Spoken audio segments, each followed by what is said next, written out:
ఈరోజు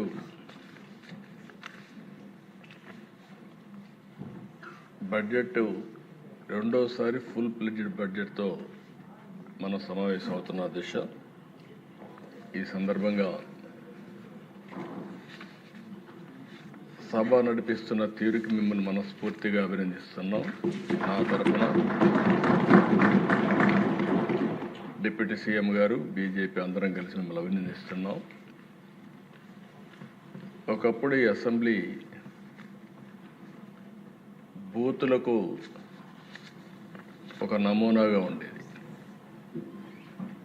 ఏదైతే ఒక చట్టసభ అనేది ఒక దేవాలయం, ప్రజా దేవాలయం. ఇది ఇక్కడ ప్రజా సమస్యల్ని పరిష్కారం చేయడమే కాకుండా భవిష్యత్తులో ఏం చేయాలన్నా దానికి అనుకూలమైనటువంటి చట్టాలను తయారు చేసే సభ.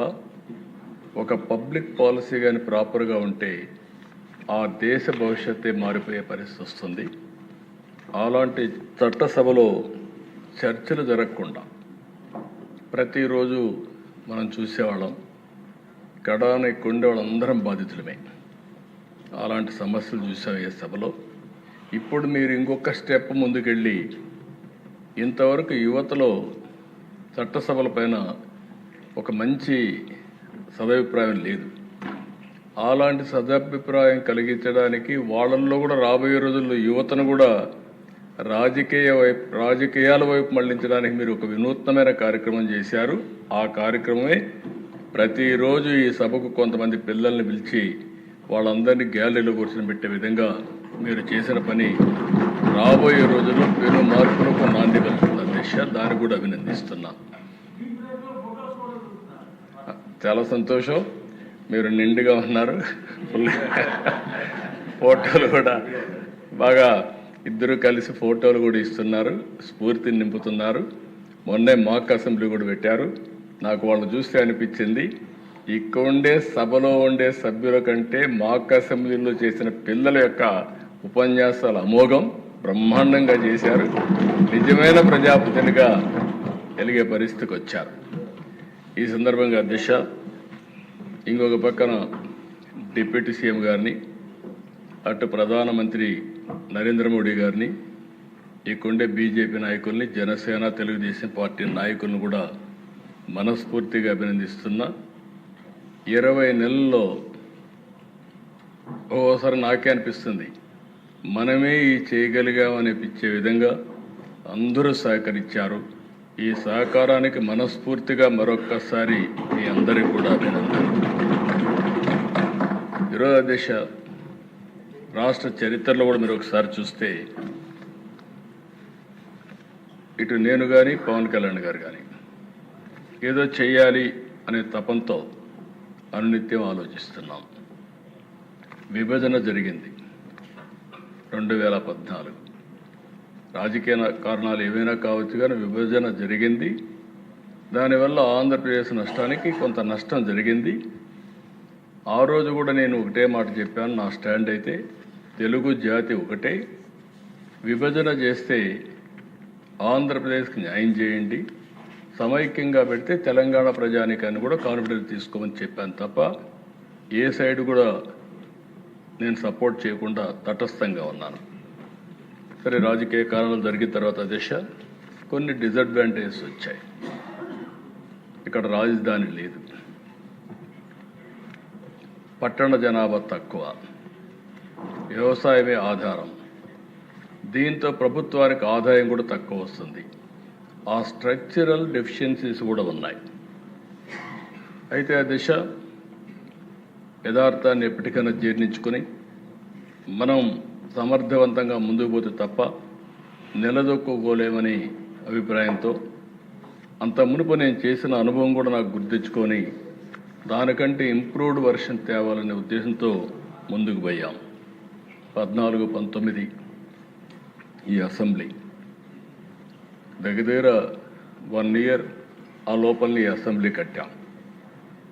అదే మరి అధ్యక్ష, ఆ రోజు ఈ అసెంబ్లీ కట్టినప్పుడు మీరు చూస్తే ఇక్కడ అసెంబ్లీ రావడానికి కారణం ఎవరంటే ప్రపంచంలో ఎక్కడా జరగని విధంగా 29,000 మంది రైతులు 33,000 ఎకరాలు భూమి ల్యాండ్ పూలింగ్కి ఇచ్చారు. దిశ ఒక్క పైసా మనం ఇవ్వలేకపోయాం. మనం ఇచ్చిందంతా వాళ్ళకి ఏంటంటే డెవలప్ చేస్తాం, తిరిగి మీకు ప్లాట్ ఇస్తాం, రాజధాని వస్తుంది, మీకు పేరు వస్తుంది, మీకు కూడా భవిష్యత్తులో మెరుగైనటువంటి ఆదాయం వస్తుందని ఒక్క మాట చెప్తే నమ్మిచ్చారు దిశ. అక్కడి నుంచి మనం స్టార్ట్ చేసాం. 5 ఏళ్ళు కష్టపడ్డాం. ఆ రోజు అనేక పనులు జరిగాయి. 13.5% గ్రోత్ రేట్ చూపించాం. అదే టెంపోగాని కంటిన్యూ అయింటే ఈరోజు కొంతవరకు రికవర్ అయ్యేవాళ్ళం. 19-24 విధ్వంసం, మామూలు విధ్వంసం కాదు దిశ. నేను ఒక మాట మాత్రం చెప్పాను, ఇక్కడంతా బూతులు. నా జీవితంలో నేను ఎప్పుడూ కళ్ళనీళ్ళు పెట్టుకోలేదు. ఆ రోజు ఈ అసెంబ్లీలో నాకు జరిగిన అవమానానికి నాలాంటి వాడు కుంగిపోయి కళ్ళనీళ్ళు పెట్టుకున్నానంటే, నాలాంటి వాళ్ళు ఈ రాష్ట్రంలో ఎంతమంది సఫర్ అయ్యారో మనందరం గుర్తుపెట్టుకోవాల్సిన అవసరం ఉంది. ఆడ బిడ్డల్ని ఎక్కడికక్కడ అనూహ్యంగా ఇష్టానుసారంగా మాట్లాడే పరిస్థితి. అది అయిన తర్వాత దిశ మీ అందరికీ ఐడియా ఉంది. కడాను నాకు నోటీస్ ఇవ్వకుండా నన్నే అరెస్ట్ చేయడం. పవన్ కళ్యాణ్ గారు విశాఖపట్నం వెళ్తే ఆయన దిగనీయకుండా తిరిగి హోటల్లో ఉంటే బలవంతంగా పంపించడం. అలాంటి నాయకులు ఇప్పుడు నీతులు మాట్లాడే పరిస్థితికి వచ్చారు. నేను ఒకటే చెప్పాను అధ్యక్ష, నేను ఏ పని చేసినా, మా ఉప ముఖ్యమంత్రి కానీ కుండే వాళ్ళందరూ కానీ ఏ పని చేసినా ప్రజలను దృష్టిలో పెట్టుకొని చేస్తాను తప్ప నాయకుల్ని పార్టీల్ని దృష్టిలో పెట్టుకొని కాదని మరొక్కసారి మీ ద్వారా ప్రజలందరికీ విజ్ఞప్తి చేస్తున్నాను అధ్యక్ష. ఆ రోజు మేము ఒకటే నిర్ణయించుకున్నాం, రాష్ట్రానికి తీవ్రమైన అన్యాయం జరిగింది. అందరం కలిసి ఒక సంకల్పంతో ముందుకు పోతే తప్ప రాష్ట్రాన్ని పునర్నిర్మాణం చేయలేం అనే ఏకైక సంకల్పంతో ఆలోచించాం.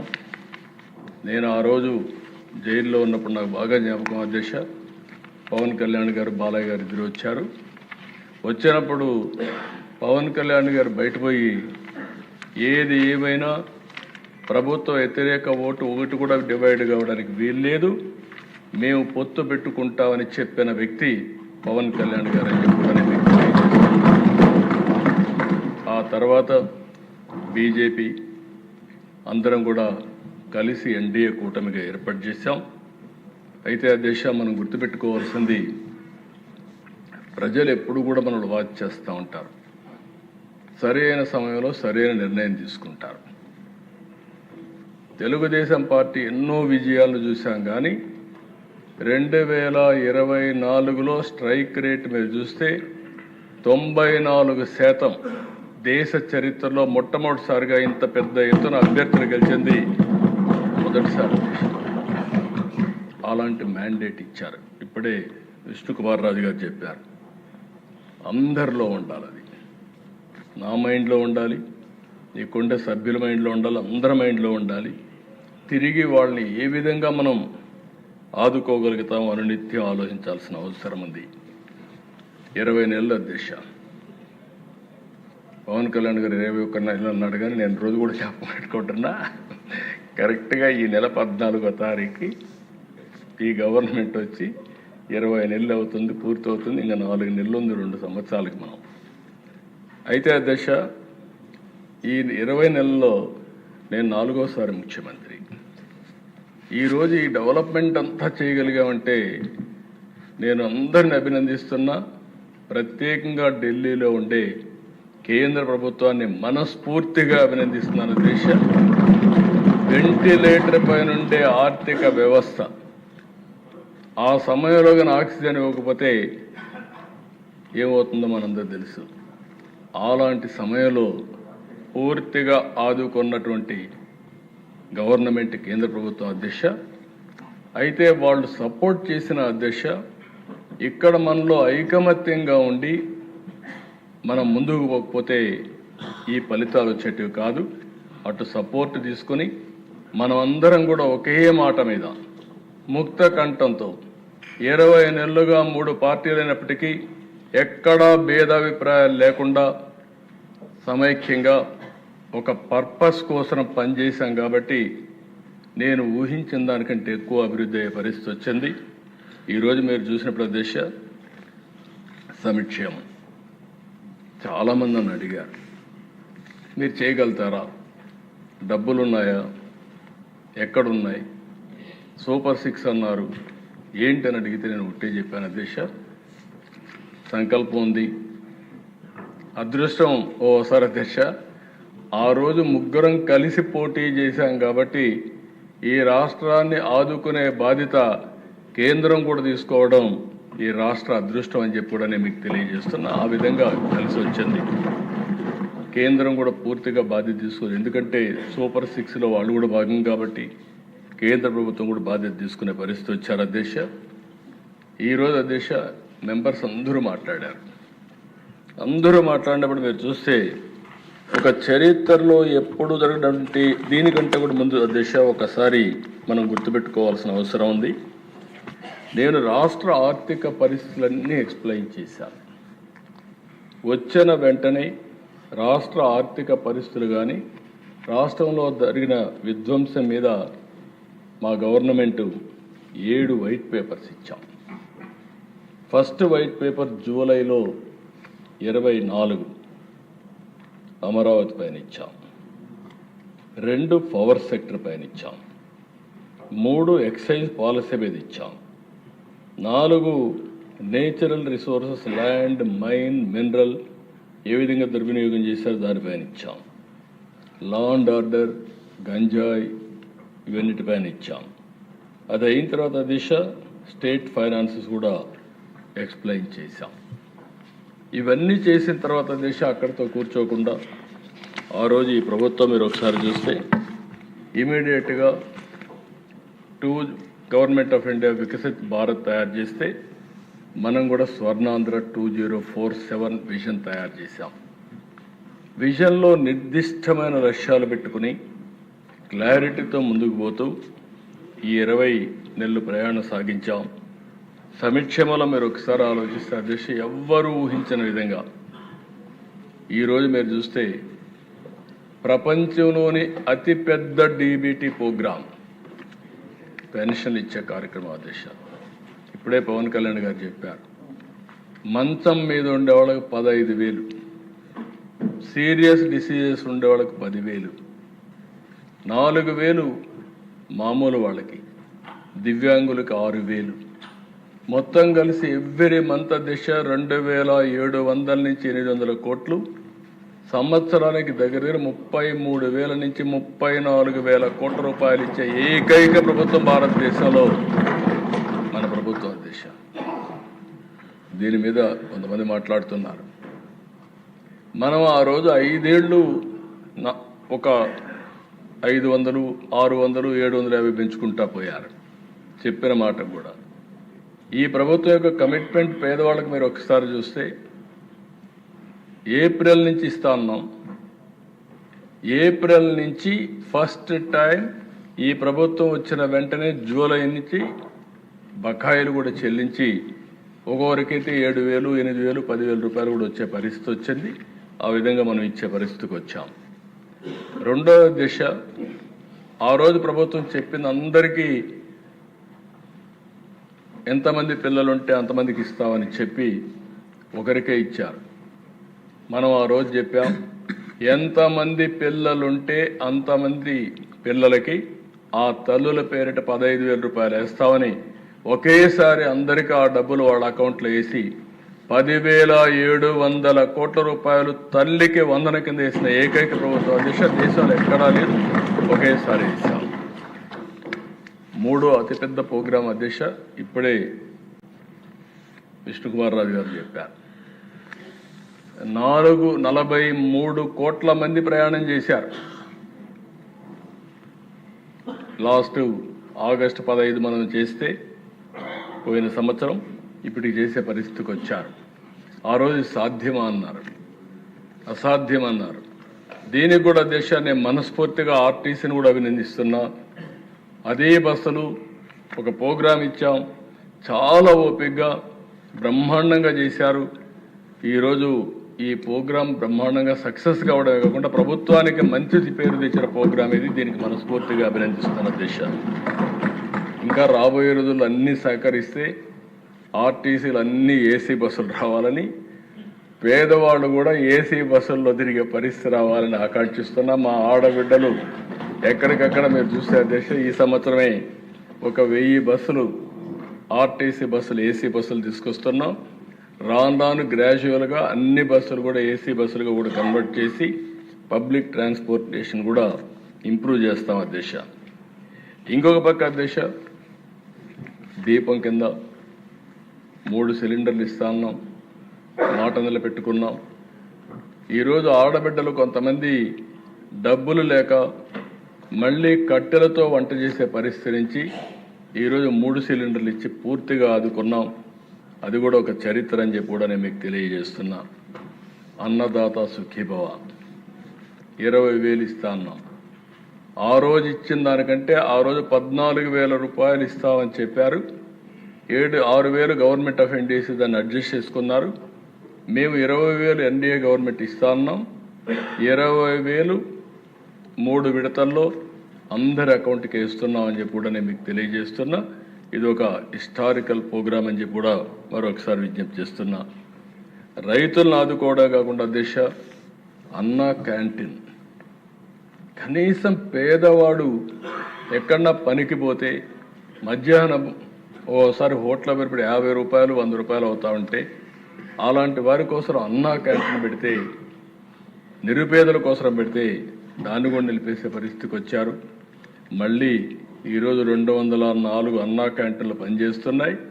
నేను ఒకటే హామీ ఇస్తున్నా, భవిష్యత్తులో అన్ని నియోజకవర్గాల్లో అన్నా క్యాంటీన్లు ఉంటాయి. పేదవాడు ఎవ్వరు కూడా తిండి లేదనకుండా కడుపు నింపే బాధ్యత ఈ ప్రభుత్వం తీసుకుంటామని చెప్పి కూడా నేను మీకు తెలియజేస్తున్నా. ఇదే కదా దిశ, మత్స్యకారులకు ఇచ్చాం, చేనేత కార్మికులకు ఇచ్చాం, ఆటో డ్రైవర్లకు ఇచ్చాం. ఒకరు కాదు అధ్యక్ష, గౌడ సోదరులకి 10% మద్యం షాపుల్లో ఇచ్చాం. వడ్డెర సోదరులు ఆదుకుంటాం. ఇంకొక పక్క నాయి బ్రాహ్మణులకు ఇచ్చాం. వీళ్ళు కాకుండా అధ్యక్ష, సమాజంలో ఎంతమంది ఇబ్బందుల్లో ఉంటే వాళ్ళందరినీ ఆదుకోవడానికి పూజారులకైతే 15,000 రూపాయలు పెంచాం, ఇమాములకి ఇచ్చాం, మౌజముల్ని గౌరవించాం, పాస్టర్స్కి ఇచ్చాం. ఈ ప్రభుత్వం ఎవరిని వివక్ష చూపేయకుండా అందరికీ సంక్షేమ కార్యక్రమాలు చేశామని చెప్పి కూడా నేను మీకు తెలియజేస్తున్నా. అయితే అధ్యక్ష, ఎన్నికల ముందు ఒక మాట చెప్పాం, సంక్షేమ కార్యక్రమాలు చేస్తాం, అదే సమయంలో అభివృద్ధి కూడా చేస్తాం. అభివృద్ధి చేస్తేనే సంపద వస్తుంది, సంపద వస్తేనే ఆదాయం పెరుగుతుంది. ఆదాయం పెరిగితే సంక్షేమం అభివృద్ధి 2 కూడా తీసుకొని మెరుగైన జీవన ప్రమాణాలు ఇచ్చే అవకాశాలు వస్తాయని చాలా స్పష్టంగా చెప్పాం. దాని ప్రకారం సంక్షేమంలో మీరు చూస్తే అధ్యక్ష, ఇవే కాకుండా ఎస్సీ, ఎస్టీ, బీసీ, మైనారిటీ ఈ వర్గాలను కూడా ఆదుకోవడానికి అన్ని కార్యక్రమాలు రూపొందిస్తున్నాం. నేను ఒకటే చెప్తాను అధ్యక్ష, ఈ హౌస్లో social equity is our principal.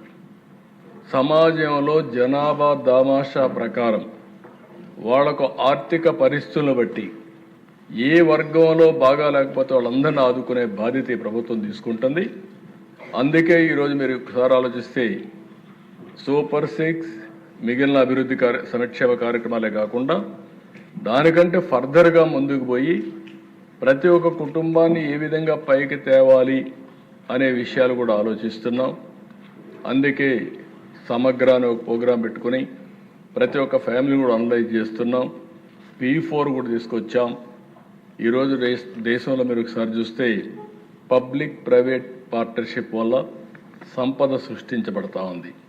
ప్రపంచంలో ఇది మెరుగైన విధానం కింద ప్రపంచం అంతా గుర్తించే పరిస్థితికి వచ్చింది. ఒక రోడ్డు వేయాలన్నా, ఎయిర్పోర్ట్ కట్టాలన్నా, పోర్ట్ కట్టాలన్నా, ఒక కాలేజీ పెట్టాలన్నా పెట్టే పరిస్థితికి వచ్చారు. ఇప్పుడు దాంట్లో మోడల్స్ కూడా వస్తున్నాయి. పీపీపీలోనే వైబిలిటీ గ్యాప్ ఫండింగ్ ఇస్తున్నారు. ఏ ఆస్తి కూడా దిశ పీపీపీలో ప్రైవేట్కి పీపీపీకి డిఫరెన్స్ ఉంది. పీపీపీలో ఏదైనా చేస్తే నిర్దిష్టమైన కాలం వాళ్ళు మెయింటైన్ చేస్తారు, వాళ్ళు తెచ్చిన డెట్ కడతారు, తర్వాత ఆ ఆస్తి ప్రభుత్వ ఆస్తి అవుతుంది. ఆ విధంగా మనం ముందుకు పోయే పరిస్థితికి వస్తుంది. దేశ నేను చూశాను, నా పీరియడ్లోనే జేగురుపాడులో జీవీకేకి పవర్ ప్రాజెక్ట్ ఇచ్చాను. 32 ఏళ్ళు అయింది. తిరిగి వాళ్ళు ఆ ప్రాజెక్ట్ మనకు అప్పచెప్పారు. ఇలాంటి సందర్భాలు చాలా ఉన్నాయి. అది ఒక నిర్దిష్టమైన టైం బౌండ్ ప్రోగ్రాం ప్రకారం, దానికి కూడా స్టాండర్డ్స్ ప్రకారం పనిచేసి తిరిగి మనకు అప్పచెప్పే పరిస్థితి వస్తుందని చెప్పి కూడా నేను మీకు తెలియజేస్తున్నా. అయితే దశ ఇప్పుడు నేను తీసుకొచ్చిన పాలసీ రాబోయే రోజుల్లో దీని యొక్క ఇంపాక్ట్ కనబడుస్తుంది. Public private peoples partnership. చాలామందికి సిఎస్ఆర్ ఉంది. కొంతమంది ఎక్కడికక్కడ వాళ్ళకు ఉండే డబ్బులు కూడా ఖర్చు పెట్టి ఒక స్కూల్ బిల్డింగ్ కడుతున్నారు, ఒక కాలేజ్ పెడుతున్నారు. నిన్నే నేను చూశాను అధ్యక్ష, జిందాల్ వచ్చాడు, నవీన్ జిందాల్. అతను ట్రస్ట్ ద్వారా లా యూనివర్సిటీ పెట్టాడు. One of the best law university పెట్టాడు. చాలా మంచి పేరు వచ్చింది. ఎవరైనా సీటు కావాలంటే లా చేయాలంటే కంట్రీలోనే జిందాల్ అనే పేరు మనకి వినపడుస్తూ ఉంటుంది. అలాంటి యూనివర్సిటీలు పెట్టిన వాళ్ళు ఉన్నారు. ఇలాంటి ఇప్పుడు బసవ తారకం క్యాన్సర్ హాస్పిటల్ కానీ ఇవన్నీ ట్రస్ట్ ద్వారా పెట్టిన ఇన్స్టిట్యూషన్స్ అని చెప్పి కూడా నేను మీకు తెలియజేస్తున్నాను. అయితే అధ్యక్ష ఇక్కడికి వచ్చినప్పుడు సమాజం మనకు అన్నీ ఇస్తూ ఉంది. సమాజంలో ఇంకా మనతో పుట్టిన వాళ్ళు వెనకానున్నారు. అందుకే జన్మభూమి పెట్టాం. జన్మభూమి ద్వారా ఆ రోజు పెట్టిన కార్యక్రమం ఆ గ్రామానికి ఆ ప్రాంతానికి న్యాయం చేసే బాధ్యత అక్కడ పుట్టి పైకొచ్చిన వ్యక్తులు తీసుకోవాలని చెప్పి పెట్టాం. ఈరోజు పెట్టిన కార్యక్రమాన్ని మీరు చూస్తే వ్యక్తుల్ని, మనతో పుట్టిన మన బంధువులు ఇంకా పేదరికంలో ఉన్నారు, మన గ్రామంలో మనతో పుట్టిన వాళ్ళు పేదరికంలో ఉన్నారు. లేకుంటే ఈరోజు మనం అందరం ఆలోచించేది ఏంటంటే సంపద రావాలి, అభివృద్ధి జరగాలి.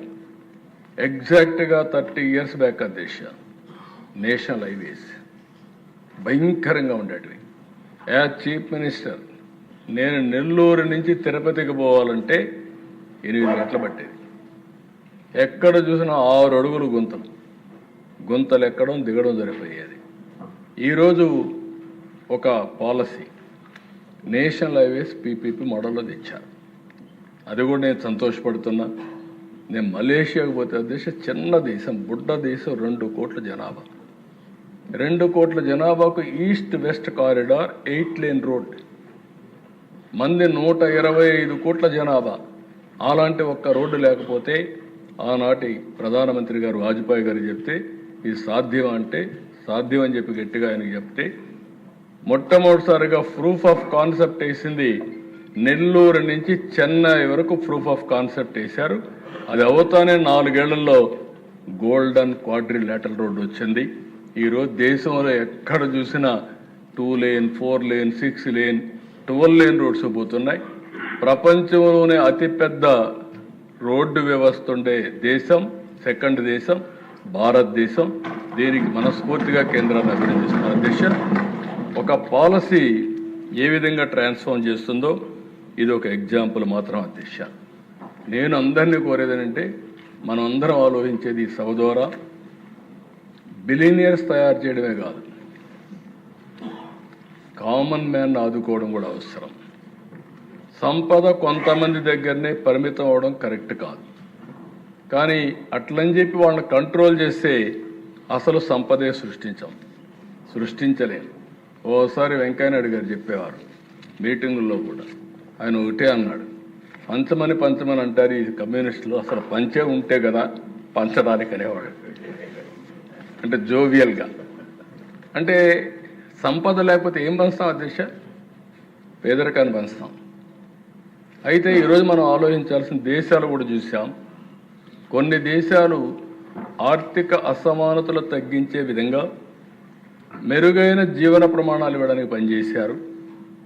అలాంటి వ్యవస్థకు భారతదేశం స్థావరం కావాలని మనస్ఫూర్తిగా అభినందిస్తున్నా. ఇది ఒక పాలసీ. P4 ద్వారా అవసరమైతే గవర్నమెంట్ కూడా అనునిత్యం అలాంటి వారిని సపోర్ట్ చేయడం కోసం ఈరోజు పేదరికం 0 పావర్టీ పెట్టాం. జీరో పావర్టీ ప్రకారం వాళ్ళందరినీ ఆదుకునే బాధ్యత తీసుకుంటాం. ఒక్కోసారి అధ్యక్ష ఉండే ఎమ్మెల్యేలు అందరం కూడా పుట్టినప్పుడు అందరం పేదవాళ్ళగానే పుట్టాం, మామూలు కుటుంబాలనే పుట్టాం.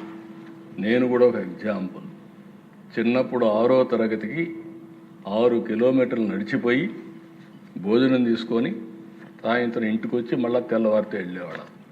అక్కడి నుంచి పైకి వచ్చిన వాళ్ళమే. కానీ మనకు అవకాశాలు వచ్చాయి. ఓన్లీ 1%, 2% వచ్చాం. ఇంకా మనతో పుట్టిన వాళ్ళు అక్కడే ఉండే పరిస్థితికి వస్తున్నారు. వాళ్ళని ఆదుకునే బాధ్యత తీసుకోవాల్సిన అవసరం ఉంది. మనందరం అనుకోని కానీ సిన్సియర్గా పనిచేస్తే P4 భారతదేశానికే ఒక ఆదర్శంగా, ఒక మోడల్గా తయారవుతుందని మరొకసారి మీ అందరికీ విజ్ఞప్తి చేస్తున్నా. ఇది చేయాల్సిన అవసరం ఉంది, చేస్తాం కూడా. రెండవ దిశ, ఈరోజు ఇంకొక పక్కన ఆలోచిస్తే ఈ సూపర్ 6 ఇవన్నీ చేసిన తర్వాత ఎడ్యుకేషన్ మీద ఎక్కువ శ్రద్ధ పెట్టాం. ఎడ్యుకేషన్ మీద శ్రద్ధ పెట్టి మెగా PTM పెట్టాం, ముస్తాబు కార్యక్రమం తీసుకొచ్చాం, పిల్లల్లో చైతన్యం తీసుకొస్తున్నాం. ఇటీవల టెక్నాలజీ మనం ఇక్కడ క్వాంటమ్ వాల్యూ పెట్టి దానికి ఆల్గరిథమ్స్ రాయడానికి కోర్సెస్ పెడితే 60,000 మంది 2 రోజుల్లో ఆన్లైన్లో జాయిన్ అయ్యారు అధ్యక్ష.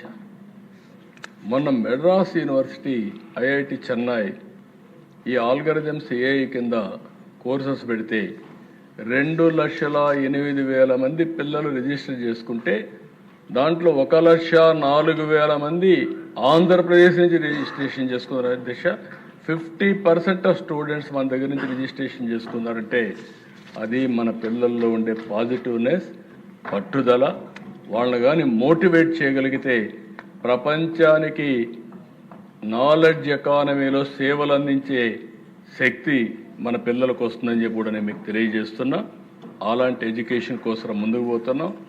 తొందరలోనే ఇక్కడ ఒక పక్కన ఎడ్యుకేషన్ మీద ఇది పెడుతున్నాయి, ఇంకొక పక్కన హెల్త్ కూడా. మీరందరూ గుర్తుపెట్టుకోవాల్సిన అవసరం ఉంది. నేను ఎన్నోసార్లు చెప్పాను, we are all in inspiring time. మనం కష్టపడడం కాదు, మనందరం కానీ సమర్థవంతంగా పనిచేయగలిగి టెక్నాలజీ కరెక్ట్గా ఉపయోగించుకోగలిగితే వండర్ చేసే అవకాశం వస్తుంది. ఈ విషయం మీరు గుర్తుపెట్టుకోవాల్సిన అవసరం ఉంది. ఇటీవల నేను దావోస్కి వెళ్ళాను అధ్యక్ష.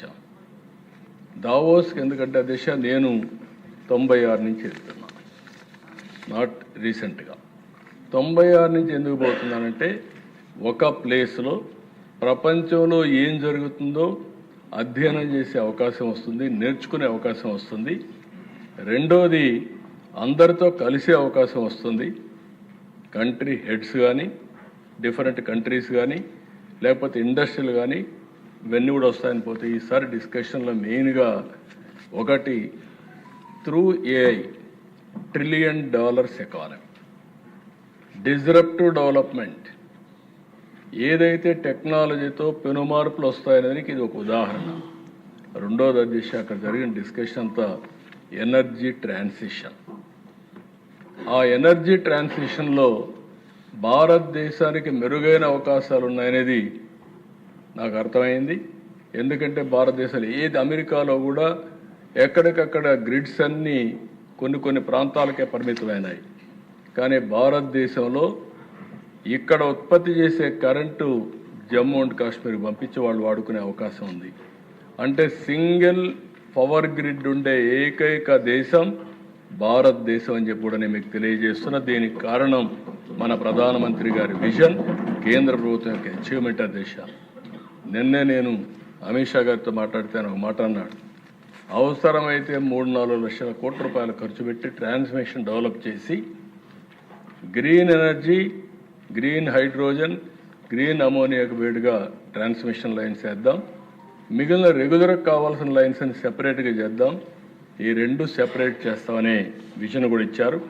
అది ఇస్తే అధ్యక్ష మీరు గుర్తుపెట్టుకోవాల్సింది, మనం ఇప్పటికే వెరీ స్ట్రాంగ్గా ఉన్నాం. మన నీతి ఆయోగ్ నా దగ్గరికి వచ్చారు, ఒక రిపోర్ట్ తయారు చేసుకొచ్చారు. ఏదైతే ఎనర్జీ ట్రాన్సిషన్లో solar, wind, pumped storage, hybrid మోడల్లో మీరు నెంబర్ 1గా ఉన్నారు. ఎనర్జీ ద్వారా నెక్స్ట్ లెవెల్కి పోవచ్చు అనే ఉద్దేశంతో ఆయన ఎదురుకొచ్చి ఒక ప్రాజెక్ట్ ఇచ్చి మహారాష్ట్ర ఆంధ్రప్రదేశ్ ఈ రెండు మోడల్స్ అవుతాయి. మీరు చేయగలిగితే యాక్టివ్గా చేస్తున్నారు. దీన్ని లాజికల్గా తీసుకుపోగలిగితే ప్రపంచానికి ఒక మోడల్ అవుతుందని చెప్పే పరిస్థితికి వచ్చారు అధ్యక్ష. నేను మొన్న కూడా ఇక్కడ ఉండే ఎమ్మెల్యేలందరినీ కోరా, ప్రొడ్యూసర్ కమ్ కన్జ్యూమర్. నేనే నా ఇంటి మీద కరెంటు తయారు చేసుకుంటాను, అవసరం నేను వాడుకుంటాను, మిగిలితే గ్రిడ్కి ఇస్తాను, స్వాపింగ్ తిరిగి నాకు కావాలంటే నేను తీసుకుంటాను, మంత్లీ బిల్లో అడ్జస్ట్ చేసుకుంటాం. ఒకవేళ సర్ప్లస్ ఉంటే మీకు డబ్బులు తిరిగి పే చేస్తాం, మీరు ఎక్కువ వాడుకుంటే మీరు డిపార్ట్మెంట్కి కడతారు. అదే మరి అన్ని సబ్స్టేషన్లు అక్కడనే పవర్ జనరేట్ చేసి అవసరమైతే అక్కడ కూడా స్టోరేజ్ పెట్టి ఏ సబ్స్టేషన్ ఆ సబ్స్టేషన్కి సర్ప్లస్ చేసే కార్యక్రమాన్ని కూడా ఆలోచిస్తున్నాం. గ్రిడ్లో కూడా పెట్టి మీరు దీని మీద శ్రద్ధ పెడితే ప్రతి ఒక్క ఇల్లు సోలార్ తయారు చేసే హౌస్గా తయారవుతుంది. ఇంకా కరెంటు కొనే పని ఉండదు. అదే సమయంలో ప్రతి ఒక్క పొలం దగ్గర కూడా పెట్టుకోగలిగితే రైతుకు కూడా ఇబ్బందులు ఉండే పరిస్థితి రావు. దీనికి కేంద్రం కూడా ఇస్తున్నట్టు నేను చాలాసార్లు చెప్పాను. కుసుమ్ గారు ఈ రెండు చేయాల్సిన అవసరం ఉంది. అలాంటి మార్పులకు మనం పోతున్నాం అధ్యక్ష. సంజీవనిలో నేను ఒకటే మిమ్మల్ని కోరుతున్నా, ఇది ఒక గేమ్ చేంజర్గా తయారవుతుంది. ఈ నెల 16వ తారీఖున బిల్ గేట్స్ కూడా ఇక్కడికి వస్తున్నాడు. వాళ్ళ గేట్స్ ఫౌండేషన్ తరపున గ్లోబల్ నాలెడ్జ్ టెక్నాలజీ తీసుకొచ్చే బాధ్యత ఆయన తీసుకున్నాడు. మనం కూడా దాన్ని డిజిటల్ హెల్త్ రికార్డ్స్ అని ఎస్టాబ్లిష్ చేశాం. అవసరమైతే తొందరలోనే ప్రతి ఒక్కరికి ఒక ఏఐ డాక్టర్ని కూడా ఇస్తాం. మీకు అందరికీ దాన్ని చూసుకొని మీరు ఏం తినాలి, ఏం తినకూడదు, ఎంత మీ బాడీ ఎట్లుంది ఇవన్నీ చెప్పే పరిస్థితి వస్తుంది. గ్లోబల్ నాలెడ్జ్ని కూడా తీసుకొచ్చి లాస్ట్ మైల్లో ఎవరైనా పేషెంట్లు ఉంటే ఇంటి దగ్గర అందించే బాధ్యత తీసుకుంటున్నాం అధ్యక్ష. This will be a great game changer. అర్థం చేసుకోమని కోరుతున్నాను. టెక్నాలజీని ఏ విధంగా ఉపయోగించుకోవచ్చునో ఇది ఒక ఎగ్జాంపుల్ అని చెప్పి కూడా నేను మీకు తెలియజేస్తున్నా. ఇంకొక పక్కన అధ్యక్ష, పాపులేషన్ మేనేజ్మెంట్ ఈ సెషన్లోనే ఒక పాలసీ తీసుకొస్తాం. నేను ఎప్పుడు కూడా ఈ రోజు గురించి ఆలోచించడం లేదు. ఒక 20-30 ఏళ్ల తర్వాత ఏమవుతుందో ఆలోచిస్తున్నా. ఈరోజు మీరు ఒక్కసారి చూస్తే మనం 1.5 ఫెర్టిలిటీ రేట్, 2.1 ఉంటే రీప్లేస్మెంట్ లెవెల్, దానికంటే ఎక్కువ ఉంటే జనాభా ఎక్కువగా వస్తుంది. ఇప్పుడు ప్రపంచం మొత్తం జనాభా పెరిగే పరిస్థితులు తక్కువ కనపడొస్తున్నాయి. China, Japan, South Korea, Europe అన్ని దేశాల్లో ఈ సమస్య వచ్చింది. ఇండియా యాజ్ ఆన్ టుడే 2 అంటే ఎగ్జాక్ట్గా తగ్గాం. ఈ అడ్వాంటేజ్ ఇంకా ఒక 20 ఏళ్ళు ఉంటుంది. తర్వాత ఇండియా కూడా ఏజింగ్ కంట్రీ అవుతుంది. దానికంటే ముందు సౌత్ ఇండియా మనం అందరం కూడా ఏజింగ్ ప్రాబ్లం వస్తూ ఉంది. ఆల్ ఇండియా లెవెల్లో 28 ఏళ్ళు ఏజింగ్ ఉంటే, యావరేజ్ ఏజ్ ఉంటే మంది 32 ఏళ్ళకి వెళ్ళింది. ఇంకా ఇది పెరిగే అవకాశం ఉంటుంది. పాపులేషన్ తగ్గే ప్రమాదం ఉంది. కాబట్టి పాపులేషన్ మేనేజ్మెంట్ పాలసీ తీసుకొస్తాం. దీన్ని కానీ మనం చేయగలిగితే, ఒకప్పుడు నేను పాపులేషన్ ప్లానింగ్కి వెళ్ళాను. పాపులేషన్ ప్లానింగ్ అప్పుడు ఎవ్వరూ సాధ్యం కాదన్నారు, కానీ చాలా తొందరగా చేయగలిగాం. 1 డికేడ్లో ట్రాన్స్ఫర్మేషన్ తీసుకొచ్చాం. ఇప్పుడు దీన్ని తీసుకుపోవాల్సిన అవసరం ఉందని చెప్పి కూడా నేను మీకు తెలియజేస్తున్నా. రెండవ దిశ, నేను ఎప్పుడు మాట్లాడుతున్నాను, job job job, employment employment employment. ఈ ప్రభుత్వం వస్తానే మెగా డిఎస్సి పెడతా అన్నాం. 1 సంవత్సరంలో మెగా డిఎస్సి పెట్టి ఉద్యోగాలు ఇచ్చాం. ఆ తర్వాత మీరందరూ ఆలోచిస్తే ఎప్పటి నుంచో పెండింగ్లో ఉన్న పోలీస్ కానిస్టేబుల్స్ 6,000 మందికి ఉద్యోగాలు ఇవ్వడమే కాకుండా ఎలాంటి అడ్డంకులు లేకుండా స్టైఫండ్ కూడా 4,500 ఉంటే, నేను పవన్ కళ్యాణ్ గారు ఉంటే వాళ్ళు అడిగితే 12,000 రూపాయలు చేసి ఇమ్మీడియట్గా అక్కడే అనౌన్స్ చేశామని చెప్పి కూడా నేను మీకు తెలియజేస్తున్నాను. ఈరోజు అధ్యక్ష, ఎప్పుడైనా సరే నిన్న కూడా చూస్తున్నా, కొంతమంది ఉద్యోగాలు రాలేదంటారు. అదే వ్యక్తి మళ్ళీ నువ్వు ఎట్లా ఈ ల్యాండ్ ఇచ్చావంటాడు. ల్యాండ్ ఇవ్వకూడదు, ఇన్సెంటివ్స్ ఇవ్వకూడదు, ఉద్యోగాలు రావాలి. ఈరోజు వీళ్ళ ఉద్దేశం ఏంటంటే అధ్యక్ష, ఉద్యోగం రాకూడదు, అన్ఎంప్లాయ్మెంట్ ఉండాలి, ప్రభుత్వానికి చెడ్డ పేరు రావాలి, తద్వారా వాళ్ళకి రాజకీయ లబ్ధి పొందాలనే ఆలోచన తప్ప ఇంకోటి లేదు. అందుకే అధ్యక్ష ఈ ప్రభుత్వం చాలా స్పష్టంగా ఉన్నాం. ఒకప్పుడు నేను ఈజ్ ఆఫ్ డూయింగ్ బిజినెస్ మాట్లాడా, ఇప్పుడు gear March speed of doing business మాట్లాడుతున్నాం. ఇంకొక మాట కూడా ఎస్క్రో అకౌంట్ కూడా తీసుకొస్తానని చెప్పాం. అంటే ఏ పెట్టుబడి పెట్టే వ్యక్తి మన ఆఫీసుకి తిరగాల్సిన పని లేదు. అతను కూడా చేసే పని నీతి నిజాయితీగా చేసుకోగలిగితే అతన్ని పూర్తిగా సహకరించే బాధ్యత మంది. అందుకే ఎస్క్రో అకౌంట్ తీసుకొస్తున్నాం. Is of doing business all clearances record టైంలో క్లియర్ చేస్తాం. ఇంకా సింప్లిఫికేషన్ ప్రొసీజర్ తీసుకొస్తాం. అందుకే అధ్యక్ష లాస్ట్ 1 yearలో మీరు చూస్తే బ్యాంక్ ఆఫ్ బరోడా సర్వే అవన్నీ మీరు చూసినప్పుడు 25.6% దేశంలో వచ్చిన పెట్టుబడుల్లో ఆంధ్రప్రదేశ్కి వచ్చాయంటే అది ఆంధ్రప్రదేశ్ యొక్క బ్రాండ్. 5 ఏళ్ల అధ్యక్ష 1924 ఇక్కడ ఉండేవాళ్ళు పారిపోయారు. అమర్ రాజా లాంటి కంపెనీ, నాకు ఒక కోర్ కమిట్మెంట్ ఉండే కంపెనీ. రామచంద్ర నాయుడు నాకు ఐడియా ఉంది అధ్యక్ష. అమెరికా నుంచి వస్తానే చిత్తూరులో పుట్టాం, చిత్తూరులో పెట్టాలి అని తిరుపతి కేంద్రంగా తీసుకొని పెట్టి ఆడనే కార్పొరేట్ ఆఫీస్ పెట్టుకునే పరిస్థితికి వచ్చారు. ఆ 5 ఏళ్ళు జరిగినటువంటి అరాచకం చూసిన తర్వాత తప్పు చేసేమేమో, మనం కూడా రిస్క్ మిటిగేషన్కి వెళ్ళాలి అని వేరే రాష్ట్రానికి ఇన్వెస్ట్మెంట్ పెట్టే పరిస్థితికి వచ్చారు అధ్యక్ష. అందుకని అధ్యక్ష ఈరోజు మీరు ఒకసారి చూస్తే పెద్ద ఎత్తున పెట్టుబడులు వస్తున్నాయి. 1-2 కాదు. ఈరోజు మీరు చూసినప్పుడు ఇప్పుడే విజయ్ కుమార్ రాజు గారు చెప్పారు, గూగుల్ సంస్కరణలు వచ్చిన తర్వాత ఫస్ట్ టైం $15 బిలియన్ తీసుకొచ్చి విశాఖపట్నంలో పెట్టిన మొదటి కంపెనీ గూగుల్ అని చెప్పి కూడా నేను మీకు తెలియజేస్తున్నా. దీనివల్ల ఏఐ డేటా సెంటర్ నాలెడ్జ్ ఎకానమీకి శ్రీకారం చుట్టే పరిస్థితి వస్తుంది. ఇది ఒక పెను మార్పులకు వస్తుంది. వాళ్ళు వచ్చారు కాబట్టి కాగ్నిజెంట్ వచ్చారు, టీసీఎస్ వచ్చింది, ఇంకా వేరియస్ కంపెనీస్ వచ్చి మళ్ళా విశాఖపట్నం నెంబర్ 1 అయ్యే పరిస్థితి వస్తుంది దిశ. అదొక యాంగిల్. రెండోది ఆర్సీఆర్ మిత్తల్ పాయకరావుపేట దగ్గర మీరు చూస్తే 1,00,000 కోట్ల రూపాయలు పెట్టుబడులు పెట్టి స్టీల్ ప్లాంట్ పెడుతున్నారు. స్టీల్ నగరమే వచ్చే పరిస్థితి వస్తుంది, స్టీల్ సిటీ వస్తుంది. రామాయంపట్నంలో బీపీసీఎల్ పెడుతున్నారు, ఇది కూడా 1 lakh crores ఖర్చు పెడుతున్నారు, అది కూడా రెడీ అవుతుంది, రిఫైనరీ వస్తుంది. ఇలాంటి కంపెనీస్ అన్ని అధ్యక్ష సిఐ మీటింగ్ పెడితే నేను కూడా ఊహించలేదు. దగ్గర 13,50,000 కోట్ల రూపాయలు పెట్టుబడులు పెట్టడానికి 611 మంది ఎంఓయూలు చేశారు అధ్యక్ష. ఇప్పటికే 8,85,000 కోట్ల రూపాయలు క్లియర్ చేశాం. మొత్తం చూస్తే అధ్యక్ష 20 లక్షల కోట్ల రూపాయల పెట్టుబడులతో 23 లక్షల మంది ఉద్యోగాలు కల్పించే పరిస్థితి వస్తాం అధ్యక్ష. జరిగితే one of the best experiment అవుతుంది. మేము చెప్పింది 20 లక్షల మందికి ఉద్యోగాలు ఇస్తామని చెప్పాం. 5 ఏళ్లలో 20 లక్షల మందికి ఉద్యోగాలు ఇవ్వడమే కాకుండా పేర్లతో సహా పెట్టే పరిస్థితి వస్తుంది. దానికి శ్రీకారం చుడతామని చెప్పి కూడా నేను మీకు తెలియజేస్తున్నా.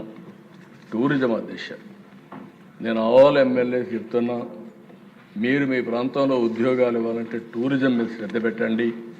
భవిష్యత్తులో ఎక్కువ ఎంప్లాయ్మెంట్ రాబోయేది టూరిజంలో వస్తుంది. టూరిజానికి ఇండస్ట్రీ స్టేటస్ ఇచ్చాం, దీన్ని ముందుకు తీసుకెళ్తాం. ఇంకొక పక్క దిశ వాటర్.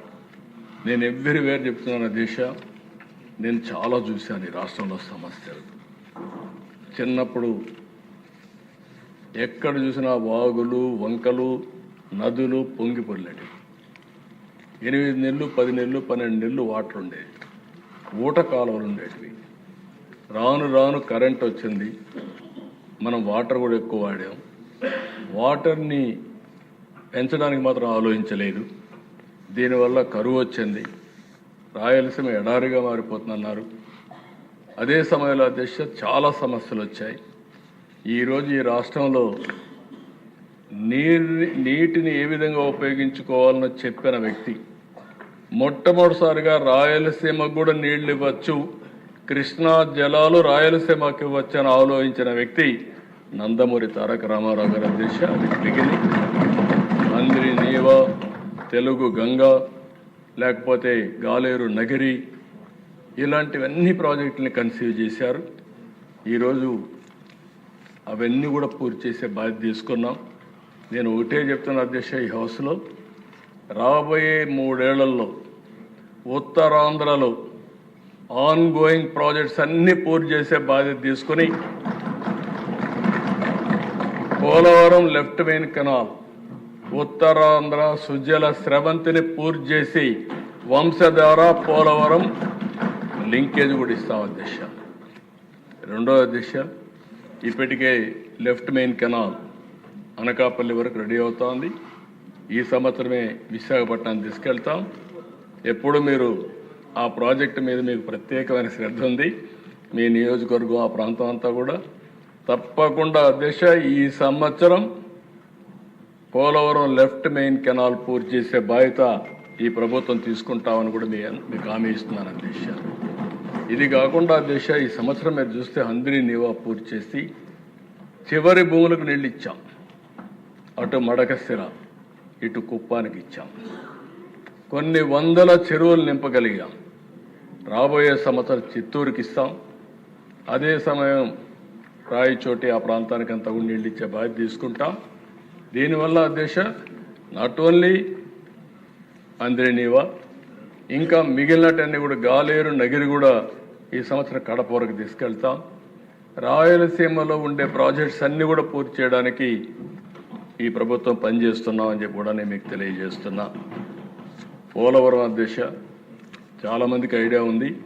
ఒకవేళ మీకు కూడా సమయం ఉంటే అధ్యక్ష అందరూ కలిసి ఒకరోజు పోలవరం పోయిరండి, మీకు ఒక ఐడియా ఉంటుంది. మళ్ళీ మీకు చూసే అవకాశం ఉండదు. దేశంలో అతి పెద్ద ప్రాజెక్టు, ఇంకా రాబోయే రోజుల్లో ఇంత పెద్ద ప్రాజెక్టు వచ్చే అవకాశాలు కూడా లేవు. అలాంటి నేషనల్ ప్రాజెక్ట్ ఇది. దీన్ని ఏ విధంగా చేశారు మీరు చూశారు అధ్యక్ష.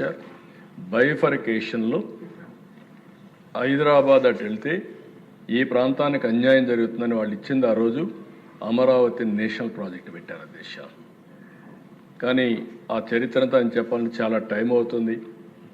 ఆ రోజు నేను గట్టిగా కేంద్రాన్ని 2014 రిక్వెస్ట్ చేశా. 7 మండలాలు ఉన్నాయి, తెలంగాణలో ఉన్నాయి. అది లేకపోతే పోలవరం కట్టలేం. ఆ 7 మండలాలు మనకి ఇస్తే తప్ప నేను ప్రమాణ స్వీకారం చేయనంటే ఐఎమ్ సో హ్యాపీ. ఇప్పుడు కూడా జ్ఞాపకం ఉంటుంది నాకు. ఆనాటి ప్రభుత్వ అధ్యక్ష ప్రమాణ స్వీకారం చేసిన వెంటనే పార్లమెంట్ సమావేశాల కంటే ముందు ఆర్డినెన్స్ ఇష్యూ చేసి తర్వాత పార్లమెంట్లో మెంబర్స్ ప్రమాణ స్వీకారం చేశారు. దానివల్ల ఈరోజు ఇది సాధ్యమయ్యే పరిస్థితి వచ్చింది. అలాంటి పెద్ద ప్రాజెక్టు మీరు ఆలోచిస్తే అధ్యక్ష కాపాడలేకుండా రాజకీయ కక్షతో దాన్ని గోదావరి పాలు చేసే పరిస్థితికి వచ్చారు. డయాఫామ్ వాల్ పూర్తిగా కొలాప్స్ అయింది. డయాఫామ్ వాల్ అంటే ఏమి తెలియకుండా ఈ హౌస్లో మేము చూసాం. ఎన్ని మాట్లాడారంటే అధ్యక్ష నాకు ఇప్పుడు కూడా జ్ఞాపకం ఉంటుంది. నేను చాలా బాధపడ్డాను ఆ రోజుట్లో. అలాంటి ప్రాజెక్ట్ని మళ్ళీ కొత్త డయాఫామ్ వాల్ కట్టి 2027 గోదావరి పుష్కరాల కంటే ముందు జాతికి అంకితం చేసే బాధ్యత ఈ ప్రభుత్వం తీసుకుంటామని చెప్పి మీకు తెలియజేస్తున్నాను. ఇది బిగ్ గేమ్ చేంజర్ అధ్యక్ష. ఇదైతే ఆంధ్రప్రదేశ్కు జీవనాడి, నీటి భద్రతకు భరోసా ఇది జరుగుతుంది అధ్యక్ష. చేపిస్తాం. అదే మరిగా అధ్యక్ష ఈరోజు ఇక్కడ నీళ్లు సముద్రంలో పోయే నీళ్లు నల్లమల సాగర్ ద్వారా వెలుగొండకు తీసుకుపోవాలని ఆలోచిస్తున్నాం. అది కూడా మొన్న కూడా నేను కేంద్రాన్ని అడిగాను. తెలంగాణ ప్రభుత్వం కాళేశ్వరం కట్టారు, తప్పులేదు, నేను కూడా సపోర్ట్ చేశాను. సముద్రంలోకి ఎందుకంటే అధ్యక్ష పోయిన సంవత్సరం కూడా ఈ సంవత్సరం దగ్గర 5,000 టీఎంసీ నీళ్లు సముద్రంలోకి పోయినాయి. ఇక్కడ ఒక 1,500-1,600 కృష్ణా రివర్ నుంచి పోయినాయి. అంటే మొత్తం కలిసి 5,000 టీఎంసీలో 200 టీఎంసీ నీళ్లు మనం తీసుకొని కరువు ప్రాంతాలకు పంపించగలిగితే పెద్ద గేమ్ చేంజర్ అవుతుంది. నీటి సమస్య ఉండదు. అలాంటి ప్రాజెక్ట్ మనం అడిగాం, కానీ తెలంగాణ దానికి ఇది చేస్తున్నారు. కరెక్ట్ కాదది. అందరం తెలుగు జాతి అంతా బాగుండాలి. ఇప్పుడు కొత్తగా నిన్న కూడా నేను చూశాను, ఆ ముఖ్యమంత్రి గారు మాట్లాడుతూ మాకు కూడా 1-2 సమస్యలు పరిష్కారం చేస్తే మేము కూడా సహకరిస్తాం విధంగా మాట్లాడారు. ఇచ్చి పుచ్చుకోవడంలో తప్పు లేదు, కానీ రాష్ట్రం తెలుగు జాతి ఒకటే కాబట్టి 2 రాష్ట్రాలకు సమస్యలు ఉంటే కూర్చొని మాట్లాడడానికి ఈ ప్రభుత్వానికి ఏమాత్రం అభ్యంతరం లేదు. కానీ నల్లమల సాగర్ని అడ్డు పెట్టడం మాత్రం కరెక్ట్ కాదని చెప్పి కూడా మీ ద్వారా ఆ ప్రభుత్వానికి విజ్ఞప్తి చేస్తున్న అధ్యక్ష. రెండో అధ్యక్ష, అగ్రికల్చర్, రైతులు. ఈరోజు మన రైతాంగం చాలా, ఇప్పుడే డిప్యూటీ సీఎం గారు కూడా చెప్పారు, టెనెంట్ ఫార్మర్స్ ఎట్టున్నారు, రైతులు ఎట్టున్నారు, ఆ విషయాలన్నీ చెప్పారు. దీని మీద మనం ఒక్కసారి గుర్తుపెట్టుకోవాల్సింది, మన రైతాంగం దేశం అంతా కూడా ప్రపంచం అంతా కూడా మీరు ఆలోచిస్తే డెవలప్మెంట్ జరిగే సమయంలో తక్కువ ఆదాయం వచ్చేది రైతులకే వస్తుంది, వ్యవసాయానికే తక్కువ ఆదాయం వస్తుంది. అది కూడా ఈరోజు వ్యవసాయంలో పెను మార్పులు వచ్చాయి. అంటే మన ఫుడ్ హ్యాబిట్స్ అన్నీ మారాయి. మనం ఇంకా వరి తయారు చేసుకుంటా కూర్చుంటే వరి ధాన్యం తినేవాళ్ళు కూడా లేరు. అలాంటి సమస్యలు ఉన్నాయి. ప్రపంచం మొత్తం ఇంకో పక్క ఆలోచిస్తే ఎక్కడికక్కడ కెమికల్ ఫెర్టిలైజర్స్ ఎక్కువ వాడితే అది కూడా వాడే పరిస్థితులు లేరు. ఇలాంటి సమస్యలు వస్తున్నాయి. అందుకే అధ్యక్ష, నేను దీన్ని ఒక ప్రతిష్టగా తీసుకున్నా. వ్యవసాయాన్ని ఎట్టి పరిస్థితుల్లో కూడా రైతుకు అండగా నిలబడే విధంగా, రైతు ఇబ్బంది పడకుండా చేయాలనే ఉద్దేశంతోనే రాయలసీమ మొత్తం హార్టికల్చర్ హబ్గా తయారు చేస్తాం అధ్యక్ష. ఈరోజు నేను గర్వంగా చెప్పగలుగుతాను, ఈ హౌస్లో ఒకప్పుడు ఎడారిగా మారిపోతుందనుకున్న అనంతపూర్ జిల్లా ఎడారిగా మారిపోవడం కంటే ఈస్ట్ గోదావరి కంటే మెరుగైన ఫలితాలు సాధించే పరిస్థితికి ఈరోజు వచ్చింది. దీనికి నేను గర్వపడుతున్నా ఈ అసెంబ్లీలో. అంటే వాళ్ళకి కావాల్సిన నీళ్లు ఇస్తే ఏ విధంగా మారుతుందో ఒక ఎగ్జాంపుల్ అధ్యక్ష. రెండో అధ్యక్ష, ఈరోజు దేశంలో నెంబర్ 1 హార్టికల్చర్లో మనం ఉన్నాం రాయలసీమ వల్ల. రాబోయే రోజుల్లో ఒక 30,000 కోట్ల రూపాయలు హార్టికల్చర్ మీద ఖర్చు పెట్టి ఇంకొక 70,000 కోట్ల రూపాయలు ప్రైవేట్ ఇన్వెస్ట్మెంట్ తీసుకొచ్చి ప్రపంచంలోని అతిపెద్ద హార్టికల్చర్ హబ్గా రాయలసీమ ఇన్క్లూడింగ్ మార్కాపురం వరకు తయారు చేసే బాధ్యత ఈ ప్రభుత్వం తీసుకుంటామని చెప్పి కూడా మీ ద్వారా ప్రజలకు విజ్ఞప్తి చేస్తున్నాను అధ్యక్ష. కేంద్రం కూడా ముందుకు వచ్చారు, నిర్మలా సీతారామన్ గారు సపోర్ట్ చేస్తామన్నారు. ఆ ప్రాజెక్ట్ వస్తే చాలా వరకు మనకు ఒక మంచి బెనిఫిట్ వస్తుంది. రెండోది, ఇప్పటికి మనం 400 లక్షల మెట్రిక్ టన్నులు పళ్ళు పండిస్తున్నాం. దీన్ని 1000 లక్షల మెట్రిక్ టన్నులు పండించే విధానానికి శ్రీకారం చుడుతున్నాం. రాబోయే 6-7 ఏళ్లలో 1000 lakh మెట్రిక్ టన్స్ హార్టికల్చర్ పంటలు పండించే ఏకైక ప్రదేశం, సింగిల్ లొకేషన్ ఆంధ్రప్రదేశ్ అవుతుంది. దానికి చిరునామాగా రాయలసీమ ఉంటుందని చెప్పి కూడా నేను మీకు తెలియజేస్తున్నాను. ఇంకో పక్కన దశ, ఈరోజు మీరు ఒకసారి చూస్తే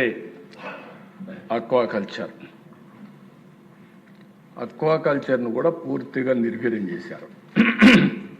14-19 30% పెరిగింది. ఇటీవల కాలంలో ఇబ్బందులు వచ్చాయి. ఆ ప్రభుత్వం కూడా సరిగా పనిచేయకుండా ఇబ్బంది పెట్టే పరిస్థితికి వచ్చారు. ఈరోజు మళ్ళీ స్ట్రీమ్ లైన్ చేశాం. వాళ్ళందరినీ రిజిస్ట్రేషన్ చేసుకోమన్నాం. పొల్యూషన్ లేకుండా చేయాలనుకుంటున్నాం. ₹50 కరెంట్ ఇచ్చి ఈ కష్టకాలంలో అక్వాకల్చర్ రైతాంగాన్ని ఆదుకున్నాం. దీనివల్ల 17% గ్రోత్ వచ్చింది. నేను ఎక్స్పెక్ట్ చేసిన దానికంటే ఎక్కువ గ్రోత్ వచ్చింది అక్వాకల్చర్లో. ఇప్పుడు కేంద్రం కూడా అమెరికాతో ఒప్పందం కుదుర్చుకున్నారు. ఈ ఒప్పందంలో మొట్టమొదటిసారిగా బెనిఫిట్ అయ్యే రైతాంగం అక్వాకల్చర్ రైతులని చెప్పి తెలియజేసుకుంటూ, నేను ఒకటే ఆలోచిస్తున్నా, అక్వాకల్చర్కి ఎక్కువ ప్రమోట్ చేస్తాం. ప్రపంచంలోని అతిపెద్ద అక్వాకల్చర్ హబ్గా ఆంధ్రప్రదేశ్ తయారవుతుంది. ఈ రెంటి వల్ల రైతాంగానికి చాలా వరకు వెసులుబాటు వస్తుంది. ఇప్పుడే డిప్యూటీ సీఎం గారు చెప్పినట్టు 24 గంటల్లో రైతుల దగ్గర పంట కొని వాళ్ళ అకౌంట్కి డబ్బులు వేసిన ఏకైక ప్రభుత్వం ఈ ప్రభుత్వం అని చెప్పి కూడా నేను మీకు తెలియజేస్తున్నాను. అదే మరిగా దేశ వాణిజ్య పంటలు మన దగ్గర కొరత ఏం లేదు. ఈ మధ్య కేంద్రం కూడా కోకోనట్, కోకో, క్యాజునట్, కాఫీ ఈ 4 మీద ఎక్కువ ప్రాధాన్యత పెట్టారు. కొత్త ప్లాంటేషన్ పెట్టుకోవడం, న్యూ వెరైటీస్ తేవడం, దీన్ని లాజికల్గా తీసుకుపోవడం, ఇవన్నీ కూడా తీసుకొచ్చే పరిస్థితికి వచ్చారు. దీనిపైన మనం శ్రద్ధ పెడితే మెరుగైన ఫలితాలు వస్తాయి.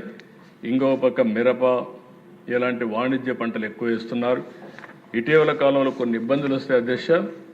1100 కోట్ల రూపాయలు గిట్టుబాటు ధర లేకపోతే సబ్సిడీ ఇచ్చిన ప్రభుత్వం తెలుగుదేశం ప్రభుత్వం అని చెప్పి కూడా నేను మీకు తెలియజేస్తున్నాను. ఈ రైతును ఇబ్బందిని పడకుండా అందరిని ఆదుకునే ప్రయత్నం చేస్తున్నాం. నేను ఒకటే చెప్పాను, ఎక్కడన్నా ఆత్మహత్యలు జరిగితే రైతు ఆత్మహత్య చేసుకుంటే ప్రత్యేకంగా ఆడిట్ చేసి అది కానీ వాస్తవం అయితే కరెక్టివ్ మెజర్ తీసుకోవాలని చెప్పి ప్రభుత్వం ఆలోచిస్తున్నాం. ఏ రైతు కానీ ఏ విద్యార్థి కానీ అధైర్యపడడం కానీ నేను ఈ విషయం కూడా అప్పీల్ చేస్తాను అధ్యక్ష. ఒకప్పుడు ఆంధ్రప్రదేశ్లో చాలా తక్కువ ఆత్మహత్యలు ఉండేటివి. ఇటీవల కాలంలో సరైన ఇంటర్వెన్షన్ లేకుండా ఆత్మహత్యలు పెరిగే పరిస్థితికి వచ్చాయి. ఈ ప్రభుత్వం వచ్చిన తర్వాత శ్రద్ధ పెట్టాం, చాలా వరకు గణనీయంగా ఆత్మహత్యలు తగ్గాయి. ఇంకా కూడా దీనిపైన శ్రద్ధ పెడతాం, పూర్తిగా ఆత్మహత్యల్ని నివారిస్తామని చెప్పి కూడా నేను మీకు తెలియజేస్తున్నా. ఇంకొక పక్కన అధ్యక్ష, ఈరోజు రాష్ట్రంలో మనందరం గుర్తుపెట్టుకోవాల్సింది రోడ్ యాక్సిడెంట్ జరగకుండా చూసుకోవడం. విద్యార్థులతో కూడా మనం మాట్లాడాల్సిన అవసరం ఉంది. పరీక్షలో అందరికీ సీజన్ కూడా పిల్లలందరికీ విజ్ఞప్తి చేస్తున్నా, స్టూడెంట్స్కి అందరికీ విజ్ఞప్తి చేస్తున్నా, పరీక్షలు రాయాలి, బాగా మనం ప్రిపేర్ అవుతాం. అదే సమయంలో పరీక్షలు రాసినప్పుడు అందరం పాస్ అవ్వాలనుకుంటాం. ఓసారి ఎవరైనా ఫెయిల్ అయినా దాన్ని స్పోర్టివ్గా తీసుకోవాల్సిన అవసరం ఉంది. అదే మరి టెన్షన్ ఫీల్ కాకుండా పరీక్షలు రాయాల్సిన అవసరం ఉంది. ఇది కూడా పేరెంట్స్ కూడా నేను చూస్తున్నాను, పిల్లలపైన ఎక్కువ ఒత్తిడి పెట్టే పరిస్థితికి వస్తున్నారు. వాళ్ళ ఆవేదన కూడా నేను అర్థం చేసుకోగలుగుతాను, కానీ ప్రాక్టికాలిటీ జోడించి ముందుకు పోవాల్సిందిగా వారికి కూడా విజ్ఞప్తి చేస్తున్నా. మనం కూడా ఎక్కడికక్కడ పిల్లలకు అప్పీల్ చేయాల్సిన అవసరం ఉందని చెప్పి కూడా నేను మీకు తెలియజేస్తున్నాను. ఇంకో పక్కన దిశ, ఈరోజు ఈ ప్రభుత్వం చేసిన అతిపెద్ద కార్యక్రమం మీరు చూస్తే లాజిస్టిక్స్, రోడ్డు వ్యవస్థ, అదే మరి గూడ్స్ కానీ ఇంకొక పక్కన ప్యాసింజర్స్ కానీ ఈజీగా ప్రయాణం చేయడానికి అవకాశం కల్పించే విధంగా పోతున్నాం. రాబోయే రోజుల్లో పెను మార్పులు రైల్వేలో వస్తున్నాయి. రైల్వే డిపార్ట్మెంట్ల అధ్యక్ష మీరు ఒకసారి చూస్తే మన రాష్ట్రంలోనే దగ్గర 3 లక్షల కోట్ల రూపాయలు ఖర్చు పెట్టబోతున్నారు over a period of time. ఈ సంవత్సరం లాస్ట్ ఇయర్ అయితే 9,000-8,000 కోట్లు ఖర్చు పెట్టాం. ఈ ఇయర్ రాబోయే సంవత్సరం 11,000 ఖర్చు పెడుతున్నారు. ఇంకొక పక్కన ఇచ్చాపురం నుంచి చెన్నై వరకు ఇప్పుడుండే రైల్వే లైన్ 2 లేన్ని 4 లేన్ చేస్తున్నారు. ఇప్పటికే కొన్ని దిక్కల 3 లేన్ వచ్చింది, కొన్ని దిక్కల 4th లేన్ కూడా ప్రారంభిస్తున్నాం.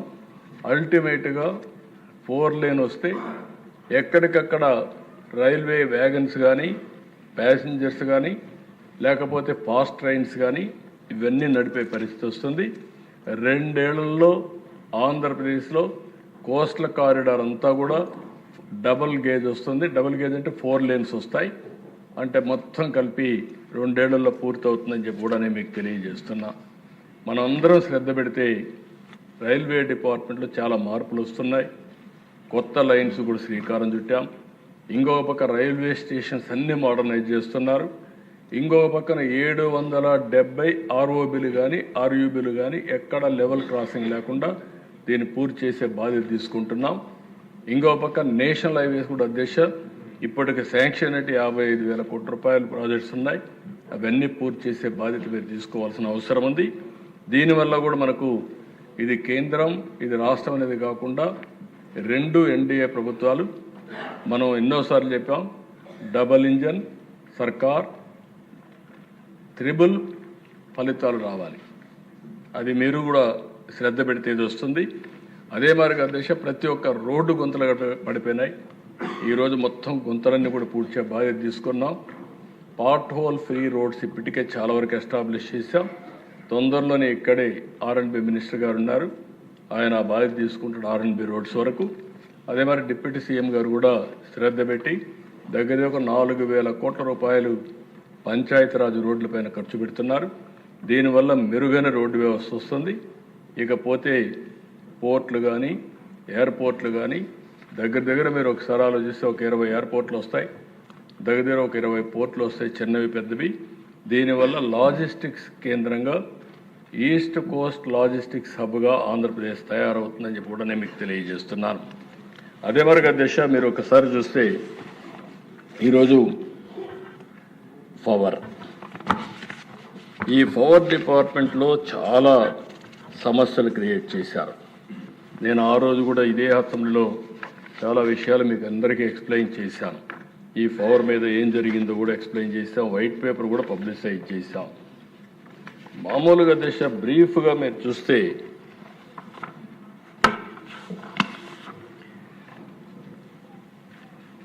కన్జ్యూమర్స్ పైన 32,166 కోట్లు వేశారు. అదే సమయంలో కరెంటు వాడకుండా సోలార్ విండ్ అపెక్స్ మీద 9,000 కోట్లు పే చేశారు.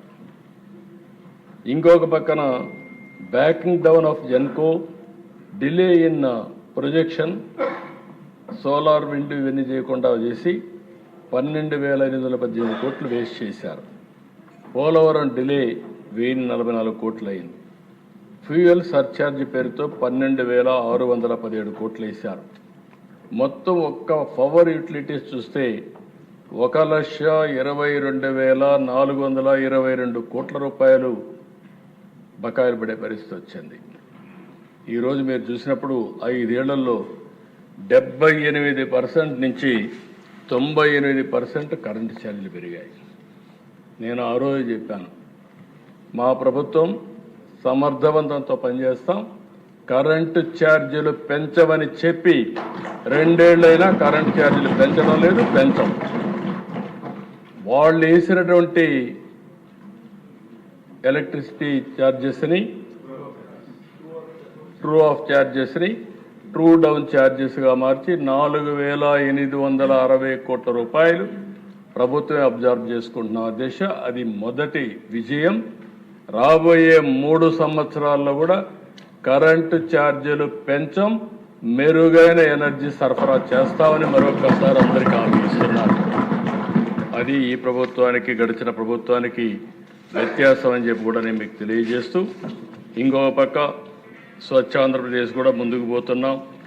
దీన్ని కూడా ఏ విధంగా తీసుకుపోవాలో తీసుకుపోతూ, ఇంకో పక్కన మీరు ఒక్కసారి ఆలోచిస్తే దిశ గవర్నెన్స్, సుపరిపాలన 3 వాగ్దానాలు చేశాం. వెల్ఫేర్ ఏమాత్రం ఇబ్బంది లేకుండా ఇస్తా అన్నాం. దేశంలోనే సంక్షేమ కార్యక్రమాలకు నెంబర్ 1గా ఇస్తున్నాం. అభివృద్ధిని కూడా పట్టాలెక్కిస్తామని, అభివృద్ధిని ఇచ్చేస్తామని చెప్పాం. అభివృద్ధి కూడా అదే మరి చేస్తున్నాం. ఇప్పుడు టెక్నాలజీ ఉపయోగించి సుపరిపాలనతో ముందుకు పోతున్నాం. 980 సేవలు ఆన్లైన్లో ఇస్తున్నాం. ఏది కూడా అన్నీ కూడా మనం చాలా వరకు స్ట్రీమ్లైన్ చేశాం. అయితే ఆ దిశ ఈరోజు మనం గుర్తుపెట్టుకోవాల్సింది, ఒక్క ఎగ్జాంపుల్ మీకు అందరూ చెప్తే, ల్యాండ్ రికార్డ్స్ ఏ విధంగా వీళ్ళు చేశారనేది ఒక ఎగ్జాంపుల్గా నీకు ఉండే సభ్యులందరూ కూడా మీరు అర్థం చేసుకోగలిగితే, మొత్తం ఆనాటి ప్రభుత్వం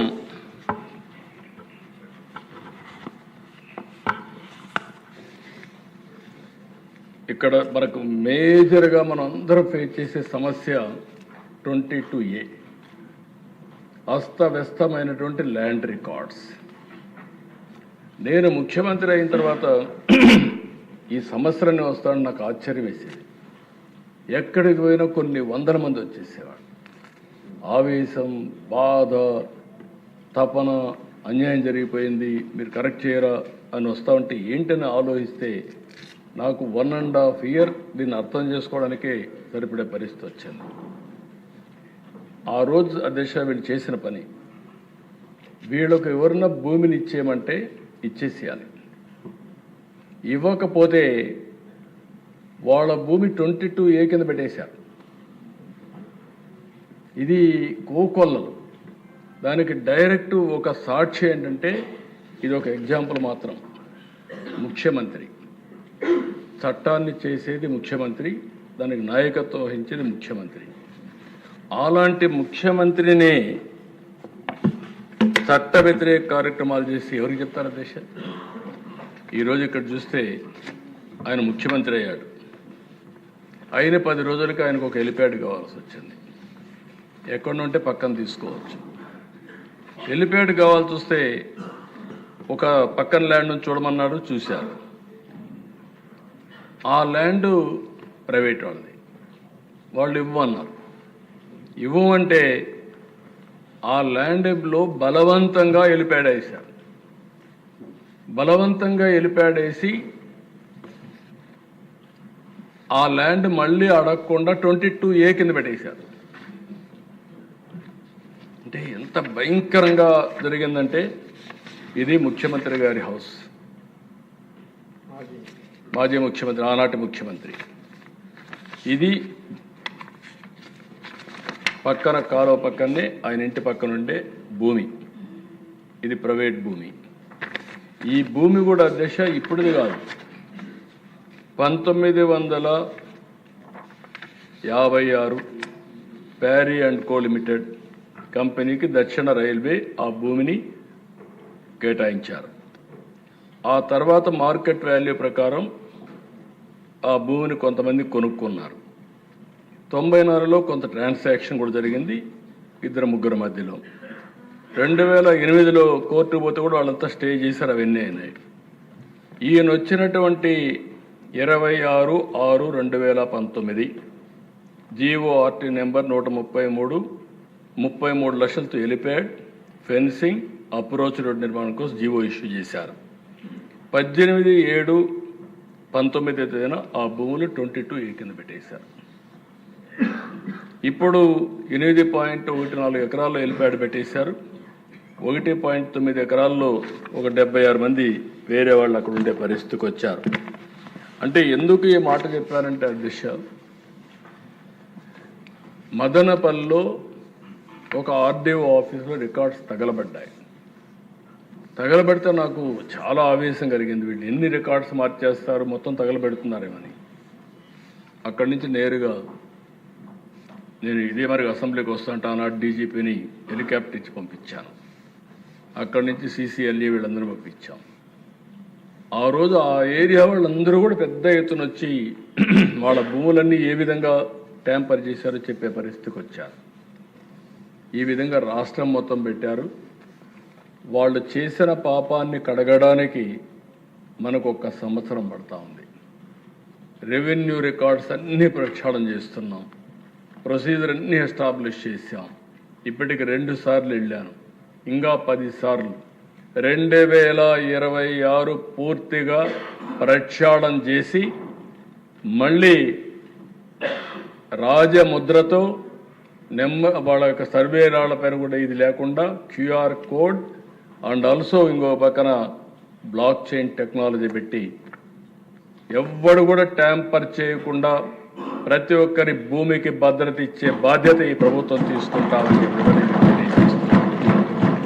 అంటే ఒక వ్యక్తి చేసిన తప్పుని కరెక్ట్ చేయాలి. టోటల్ గవర్నమెంట్ 1 ఇయర్ పనిచేయాల్సి వస్తూ ఉంది.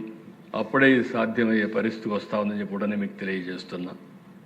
నిన్న మొన్న దేశ మైనింగ్ చూశారు, శాండ్ స్కామ్, పెద్ద స్కామ్. మొత్తం ఈరోజు శాండ్ విషయంలో చాలా స్పష్టంగా ఉన్నాం. నేను ఒకటే అపీల్ చేస్తున్నా, ఇక్కడ ఉండే వాళ్ళకు కూడా ఫ్రీ శాండ్ ఇస్తా ఉన్నాం. ఎవరైనా ఎక్కడైనా తీసుకెళ్ళచ్చు. అది ఇక్కడ వాళ్ళేవో తీసుకుపోలేని పరిస్థితి ఉంటే ఎవరో ఒకరి కలెక్టర్ ఒక అరేంజ్మెంట్ చేసి తక్కువ ఖర్చుతో ఎక్స్క్లవేషన్ చేసి వాళ్ళకి తక్కువ ఖర్చుతో చేరే విధంగా చేయాల్సిన బాధ్యత ఉందని చెప్పాం. ఇది కూడా మీరు గుర్తుపెట్టుకొని మనం అందరం యాక్ట్ చేయాల్సిన అవసరం ఉంది. అదే మరి లిక్కర్ అధ్యక్ష, ఇది కూడా మనం చూసాం. ఇందులో కూడా అడల్ట్రేషన్, ప్రజల ప్రాణాలను కూడా దెబ్బతీసే పరిస్థితి తీసుకొచ్చారు. అవి కూడా మనం చూసాం, ఇవన్నీ కూడా జరిగాయి. దానిపైన కూడా ఎంక్వైరీ జరిగింది. నిన్న కూడా సుప్రీంకోర్టు కూడా సీరియస్గా తీసుకునే పరిస్థితికి వచ్చారు. 3,200 కోట్ల రూపాయల స్కామ్, అలాంటి పెద్ద స్కామ్ ఇది. అంటే ప్రజలు ఆరోగ్యం లెక్క పెట్టుకోకుండా అనేక విధాలుగా లూటీ చేసే పరిస్థితికి వచ్చారు. ఈరోజు మళ్ళీ చెప్తున్నా, హోలోగ్రామ్ పెట్టడం కానీ, క్యూఆర్ కోడ్ పెట్టడం కానీ, బ్యాచ్ని ఎస్టాబ్లిష్ చేయడం కానీ, ఎవడైనా సరే ఎక్కడైనా సరే ఇలిసిట్ లెక్కర్ వస్తే మాత్రం అదే వాళ్ళకి చివరి రోజు అవుతుంది. ఈ ప్రభుత్వం చాలా డిటర్మెంట్గా ముందుకు పోతున్నామని చెప్పి కూడా మీ అందరికీ హామీ ఇస్తున్నాం. ఒక పక్క యాక్షనే కాదు, భవిష్యత్తులో ఎక్కడ ఒక తగులు జరగకుండా చేస్తామని కూడా మీ అందరికీ హామీ ఇస్తున్నా. ఇంకో పక్కన అధ్యక్ష, ఈరోజు లా అండ్ ఆర్డర్, నేను చాలా లా అండ్ ఆర్డర్ సమస్యలు చూశాను అధ్యక్ష. ఈ హౌస్లో అందరికంటే నేనే పెద్ద బాధితుని కూడా అధ్యక్ష. ఒక సిద్ధాంతపరంగా పనిచేశాను. తీవ్రవాద సమస్య నాకెందుకు అనుకోలేదు. రాష్ట్రానికి అవరోధం అవుతుంది, అభివృద్ధికి అడ్డంకి అవుతుందనే ఉద్దేశంతో మీరు చేసే సిద్ధాంతం తప్పు అని ఎవరో చెప్పాను. దానివల్ల వాళ్ళందరూ నా మీద విరుచుకుపడే పరిస్థితి వచ్చి 2023 సాక్షాత్ వెంకటేశ్వర స్వామికి ప్రభుత్వ తరపున లాంఛనాలు ఇచ్చేదని పోతా ఉంటే బ్రహ్మోత్సవ సందర్భంగా నా మీదనే దాడి జరిగే పరిస్థితి వచ్చింది. కానీ నేను ఈరోజు ఇక్కడ ఉన్నానంటే నాకు ఒక పునర్జన్మ, ఆ జన్మనిచ్చింది సాక్షాత్ వెంకటేశ్వర స్వామి అని చెప్పుకుంటే మీకు తెలియజేస్తాను. అదే మాదిరిగా రాయలసీమలో ఫ్యాక్షన్స్, ఈరోజు ఫ్యాక్షన్స్ లేవు. ఒకప్పుడు రాయలసీమలో ఆ ఫ్యాక్షన్స్ మీద ఎన్నో సినిమాలు తీశారు. ఇక్కడే బాలకృష్ణ గారు సినిమాలు తీశాడు, లేకుంటే చిరంజీవి గారు తీశారు, పవన్ కళ్యాణ్ గారు తీయలేదనుకుంటాను, రాయలసీమ ఫ్యాక్షన్స్ లేదనుకుంటాను. మరి ఫ్యాక్షన్స్ సినిమాలు తీసిన పరిస్థితి కూడా ఉన్నాయి. ఈరోజు రాయలసీమలో ఫ్యాక్షన్స్ లేవు. వేరే రకమైన నేరాలు ఉండొచ్చు కానీ ఫ్యాక్షన్స్ మాత్రం పూర్తిగా రూపుమాపాం. మత విద్వేషాలు కంట్రోల్ చేశాం. ఒకప్పుడు నేను చాలా స్పష్టంగా చెప్పా, రౌడీ అనేవాడు ఈ రాష్ట్రంలో ఉండడానికి వీలు లేదు. అంత మునుపు వీధికి ఒక రౌడీ ఉండేవాడు, అవి కూడా కంట్రోల్ చేశాం. ఈ మధ్యకాలంలో నాకు అందరి సమస్యలు కంట్రోల్ చేస్తున్నాం. ఈ సమస్యలు లేవు ఇప్పుడు. రెండవది, నక్సలైట్స్ కూడా సమస్య పరిష్కారం అవుతుంది. ఇటీవల కాలంలో అమిత్ షా గారు కూడా అనౌన్స్ చేశారు, మార్చి 30th కంతా నక్సలైట్ సమస్య దేశంలో ఉండదని. కానీ మనకు వచ్చిన సమస్య రాజకీయ ముసుగులో రాజకీయ నేతలే నేరాలు చేయడం మొదలు పెడితే ఏమవుతుందనేది మనం గుర్తుపెట్టుకోవాల్సిన అవసరం ఉంది. నేను అందుకనే అధ్యక్ష, ఇటీవల ఒక ప్రతిపక్ష నాయకుడు రోడ్డు మీద పోతున్నా అంటే ఆ రోజు ఏం జరుగుతుందని భయపడే పరిస్థితికి వస్తున్నా. ఇది మంచి పద్ధతి కాదు. ఇలాంటి సమస్యలన్నీ నేను ఒకటే చెప్తున్నా, ఒక ఎక్కడికి పోయినా దౌర్జన్యం చేయడం, రోడ్డు అంతా బ్లాక్ చేయడం. విజయవాడ నుంచి గుంటూరుకు పోవాలంటే 6 hours. ఇంకెవడు వాడికి నరకం అన్నమాట. ఎవడు రోడ్డు మీదకి వచ్చినా వాడికి నరకం. విజయవాడ నుంచి ఇబ్రహీంపట్నం పోవాలంటే 7 hours. ఏంటి అధ్యక్ష ఇవన్నీ? నేషనల్ లెవెల్లో నేషనల్ హైవేస్లో మీటింగ్లు పెట్టకూడదని, ఎక్కడ కూడా ట్రాఫిక్ జాములు కాకూడదని, ఈవెన్ విగ్రహాలు పెట్టకూడదని చాలా స్పష్టమైన ఆదేశాలు ఉన్నాయి అధ్యక్ష. అవి కూడా వైలేట్ చేసే పరిస్థితికి వచ్చారు. రెండో దేశాన్ని చెప్పకపోతే మళ్ళీ నేను ఫెయిల్ అయినట్టు అవుతుంది. దాన్ని ఏ విధంగా ఆలోచించాలో ఆలోచిస్తాం. తిరుపతి లడ్డు మీద కూడా,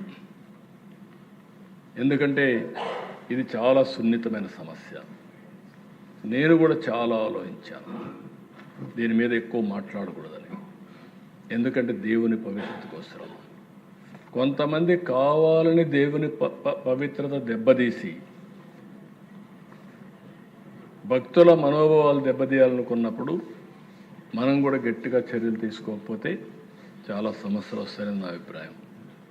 ఇప్పటి వరకు మీరు చూస్తే అధ్యక్ష, తిరుమల తిరుపతి దేవస్థానం నాకు తెలిసి కానీ తెలియకుండా నేను ఏ తప్పు చేయను. మనసా వాచ చెప్తాను. నేను నిద్రలేస్తాను ఆలోచించేది అధ్యక్ష, వెంకటేశ్వర స్వామి అంటే నాకు ఒక భక్తి. నాకు నిద్ర రాకపోతే ఆయన తలుచుకోండి నిద్ర లేచి ఒకసారి పూజ రూమ్లోకి 2 నిమిషాలే పూజ చేస్తాను. నా పూజ కూడా ఎందుకు ఈ మాట చెప్తున్నానంటే పబ్లిక్ కూడా అర్థం కావాలి. నేను ప్రజా రాజధాని అమరావతి, దేవతల రాజధాని అమరావతి, కలియుగ దేవుడు వెంకటేశ్వర స్వామి. ఆయన ఈ రాష్ట్రంలో ఉండడం మన అదృష్టం. హిందువులు ప్రపంచంలో ఎక్కడున్నా వెంకటేశ్వర స్వామి దర్శనం చేసుకోవాలని వచ్చి జీవితంలో ఒకసారి 10 సార్లు దర్శనం చేసుకొని వీళ్ళ బాధలన్నీ ఆయనకి చెప్పుకొని పోయే పరిస్థితి. ఇటీవల ఒక భక్తుడు నా దగ్గరికి వచ్చి, నేను ఆయన భక్తుడిని, అది కూడా జైన్, నేను ఆయన ఎప్పటికీ కోరుకొని ఏది చేసినా చేస్తాను, ఇటీవల వ్యాపారం చేశాను, ఆయన తలుచుకొని వ్యాపారం చేస్తే నేను ఒక 20% అమ్మితే దగ్గర నాకు 20-30% అమ్మాను. అజ్ఞాత భక్తుడు, నాకు ఒక 5,000 కోట్లు వచ్చింది. ఇదంతా వెంకటేశ్వర స్వామి వల్ల వచ్చింది కాబట్టి ఆయనకు 122 కేజీల బంగారం ఇవ్వాలని మొక్కున్నాను.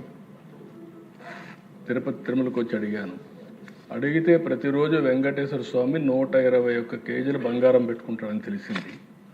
ఈ సందేశం సాక్షాత్తు వెంకటేశ్వర స్వామి నాకు ఇచ్చాడని ఆ భక్తుడు చెప్పినప్పుడు ఎంత నమ్మకం ఉందో అర్థమైంది. అధ్యక్ష, ఇది ఒక ఎగ్జాంపుల్ మాత్రం. అలాంటిది ఈరోజు అక్కడ జరిగింది. మనం ఆ రోజు చెప్పకపోతే మన మీద అపచారం. రేపు ఏదైనా జరిగిందనుకోండి, మీరు ఎందుకు చెప్పలేదని చెప్పితే తిరిగి ఏ విధంగా వీళ్ళు ఆ అపవిత్రతను ఇంకా ఎక్కువ చేయడం కోసం ముందుకు తీసుకుపోవడం, ఇవన్నీ చేసే పరిస్థితికి వచ్చారు. అధ్యక్ష, ఇది కరెక్ట్ కాదు. నేను ఒకటే హామీ ఇస్తున్నా, రాష్ట్రంలో ఉండే అన్ని దేవాలయాల్ని ప్రక్షాళన చేశాం. ఎక్కడ అపవిత్రత జరగడానికి వీలు లేదు, ఎవరి మనోభావాలు దెబ్బతినడానికి వీలు లేదు.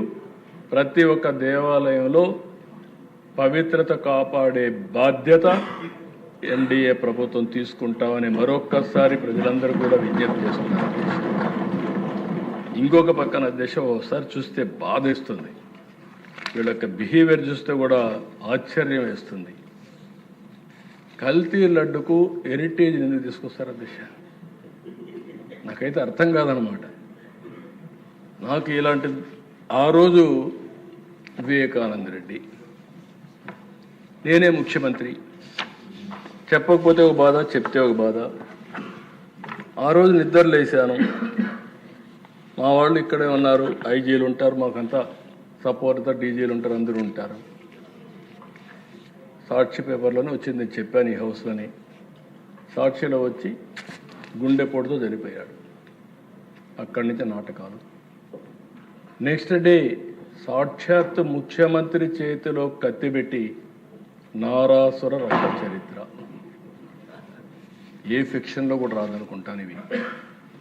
అంటే ఒక వ్యక్తి చేసిన నేరాన్ని తప్పించుకోవడానికి, ఎవరి మీదైనా తోసేయడానికి సాహసం చేస్తే ఏమనిపిస్తుందో నాకు అర్థం కాదు.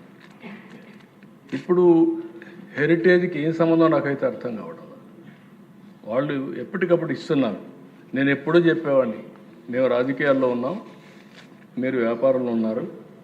ఒకవేళ కరెంటు కూడా అక్కడక్కడ మీరు గుర్తుపెట్టుకోండి, వాళ్ళే వచ్చి అవి డైరెక్ట్గా లైన్ ఇచ్చి ఇల్లీగల్ కరెంటు వాడుతున్నారు, మేము మీద పెట్టే పరిస్థితి వస్తుంది. ఒకసారి మేము మేనేజర్ చెప్పి చెక్ చేసుకోమని చెప్పే పరిస్థితికి వచ్చాం.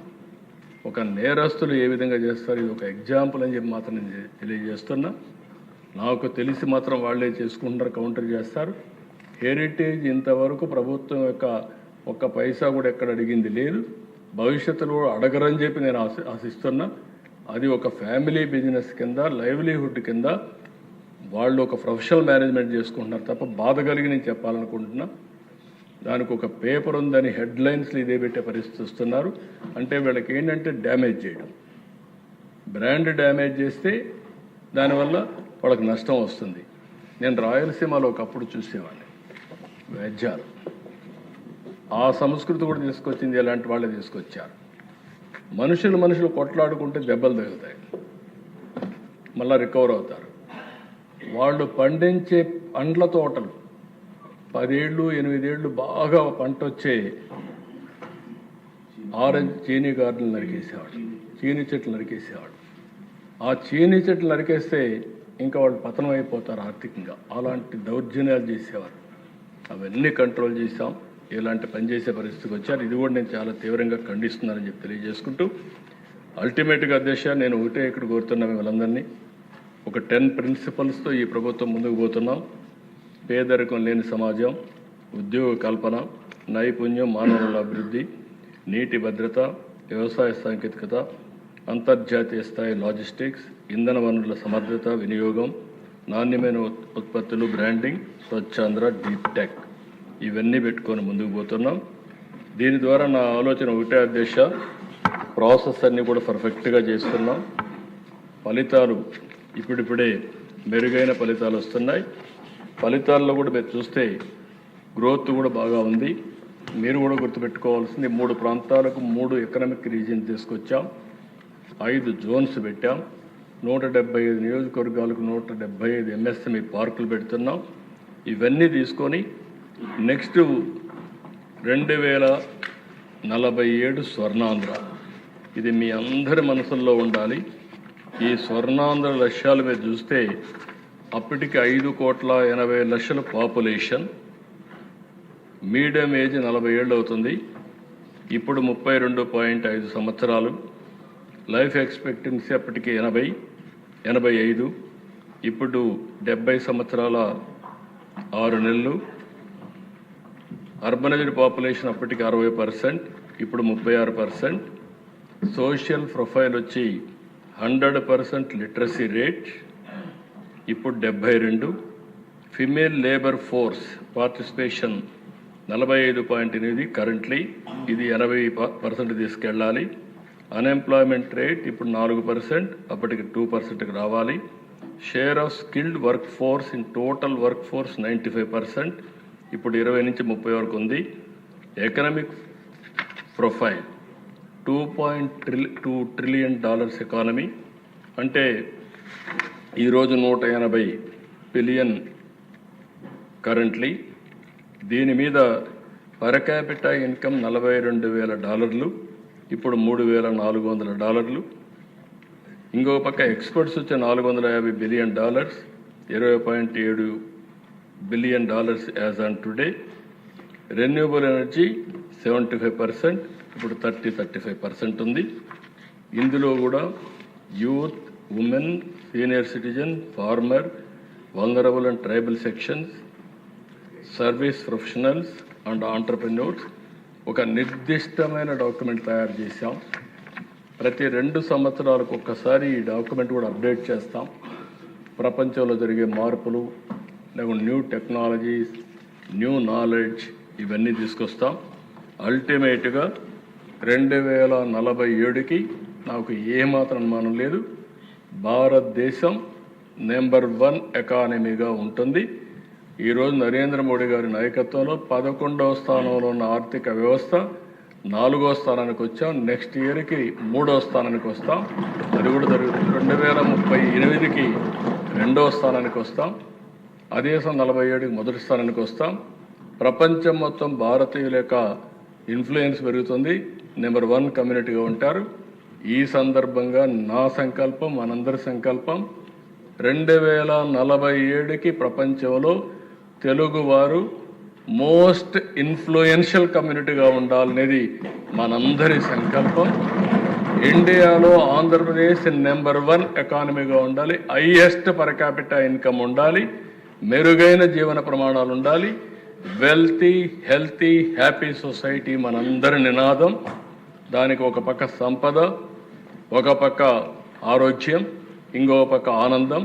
ఈ స్లోగన్తో ముందుకు పోతున్నాం. పోయిన సంవత్సరం కంటే, లాస్ట్ ఇయర్ కంటే 19-24 ఏం జరిగిందో మనం చూసాం. 24 నుంచి ఇయర్ ఆన్ ఇయర్ ఇంప్రూవ్మెంట్ చూపిస్తున్నాం. మెరుగైన క్వాలిటీ లైఫ్ చూపిస్తున్నాం. ఇంకా నెక్స్ట్ ఇయర్కి ఇంకా ఇంప్రూవ్ అవుతుంది.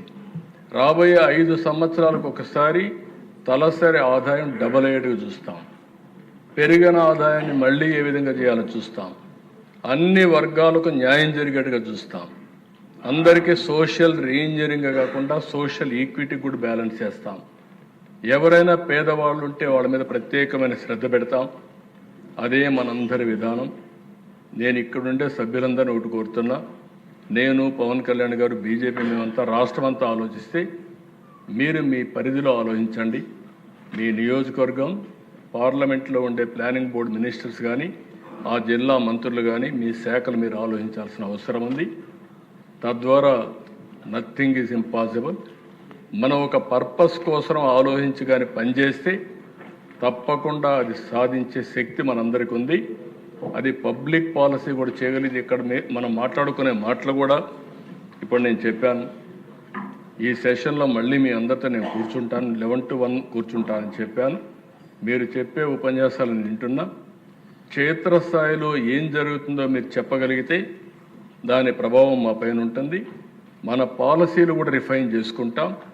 నిరంతరంగా ఈ పని చేయగలిగితే మెరుగైన ఫలితాలు వస్తాయని చెప్పి తెలియజేసుకుంటూ, ఈ 2 సంవత్సరాల్లో మనం చేసిన విజయాలు మాత్రం ఒక్కసారి మీరు ఆలోచిస్తే ఒక హిస్టారికల్గా చేయగలిగాం. దీంతో నేను చాలాసార్లు ముఖ్యమంత్రి అయ్యాను, కానీ ఈ 2 ఏళ్లలో ఈ పరిపాలన వల్ల నాకుండే సాటిస్ఫాక్షన్ నా జీవితంలో ఎప్పుడూ లేదని కూడా మీకు అందరికీ తెలియజేస్తున్నాను. ఎందుకంటే $15 బిలియన్ పెట్టుబడి ఒక గూగుల్ వచ్చాను, ఆర్సీఆర్ మిత్రులు వచ్చాడు. 20 నెలల్లో 20 లక్షల కోట్ల పైబడి పెట్టుబడులు వచ్చాయి. ఇన్ఫ్రాస్ట్రక్చర్ పెద్ద ఎత్తున ఖర్చు పెడుతున్నాం. అది చూసినప్పుడు సాటిస్ఫాక్షన్ ఉంది. ఇంకా మనం చేయాల్సిన చాలా ఉంది.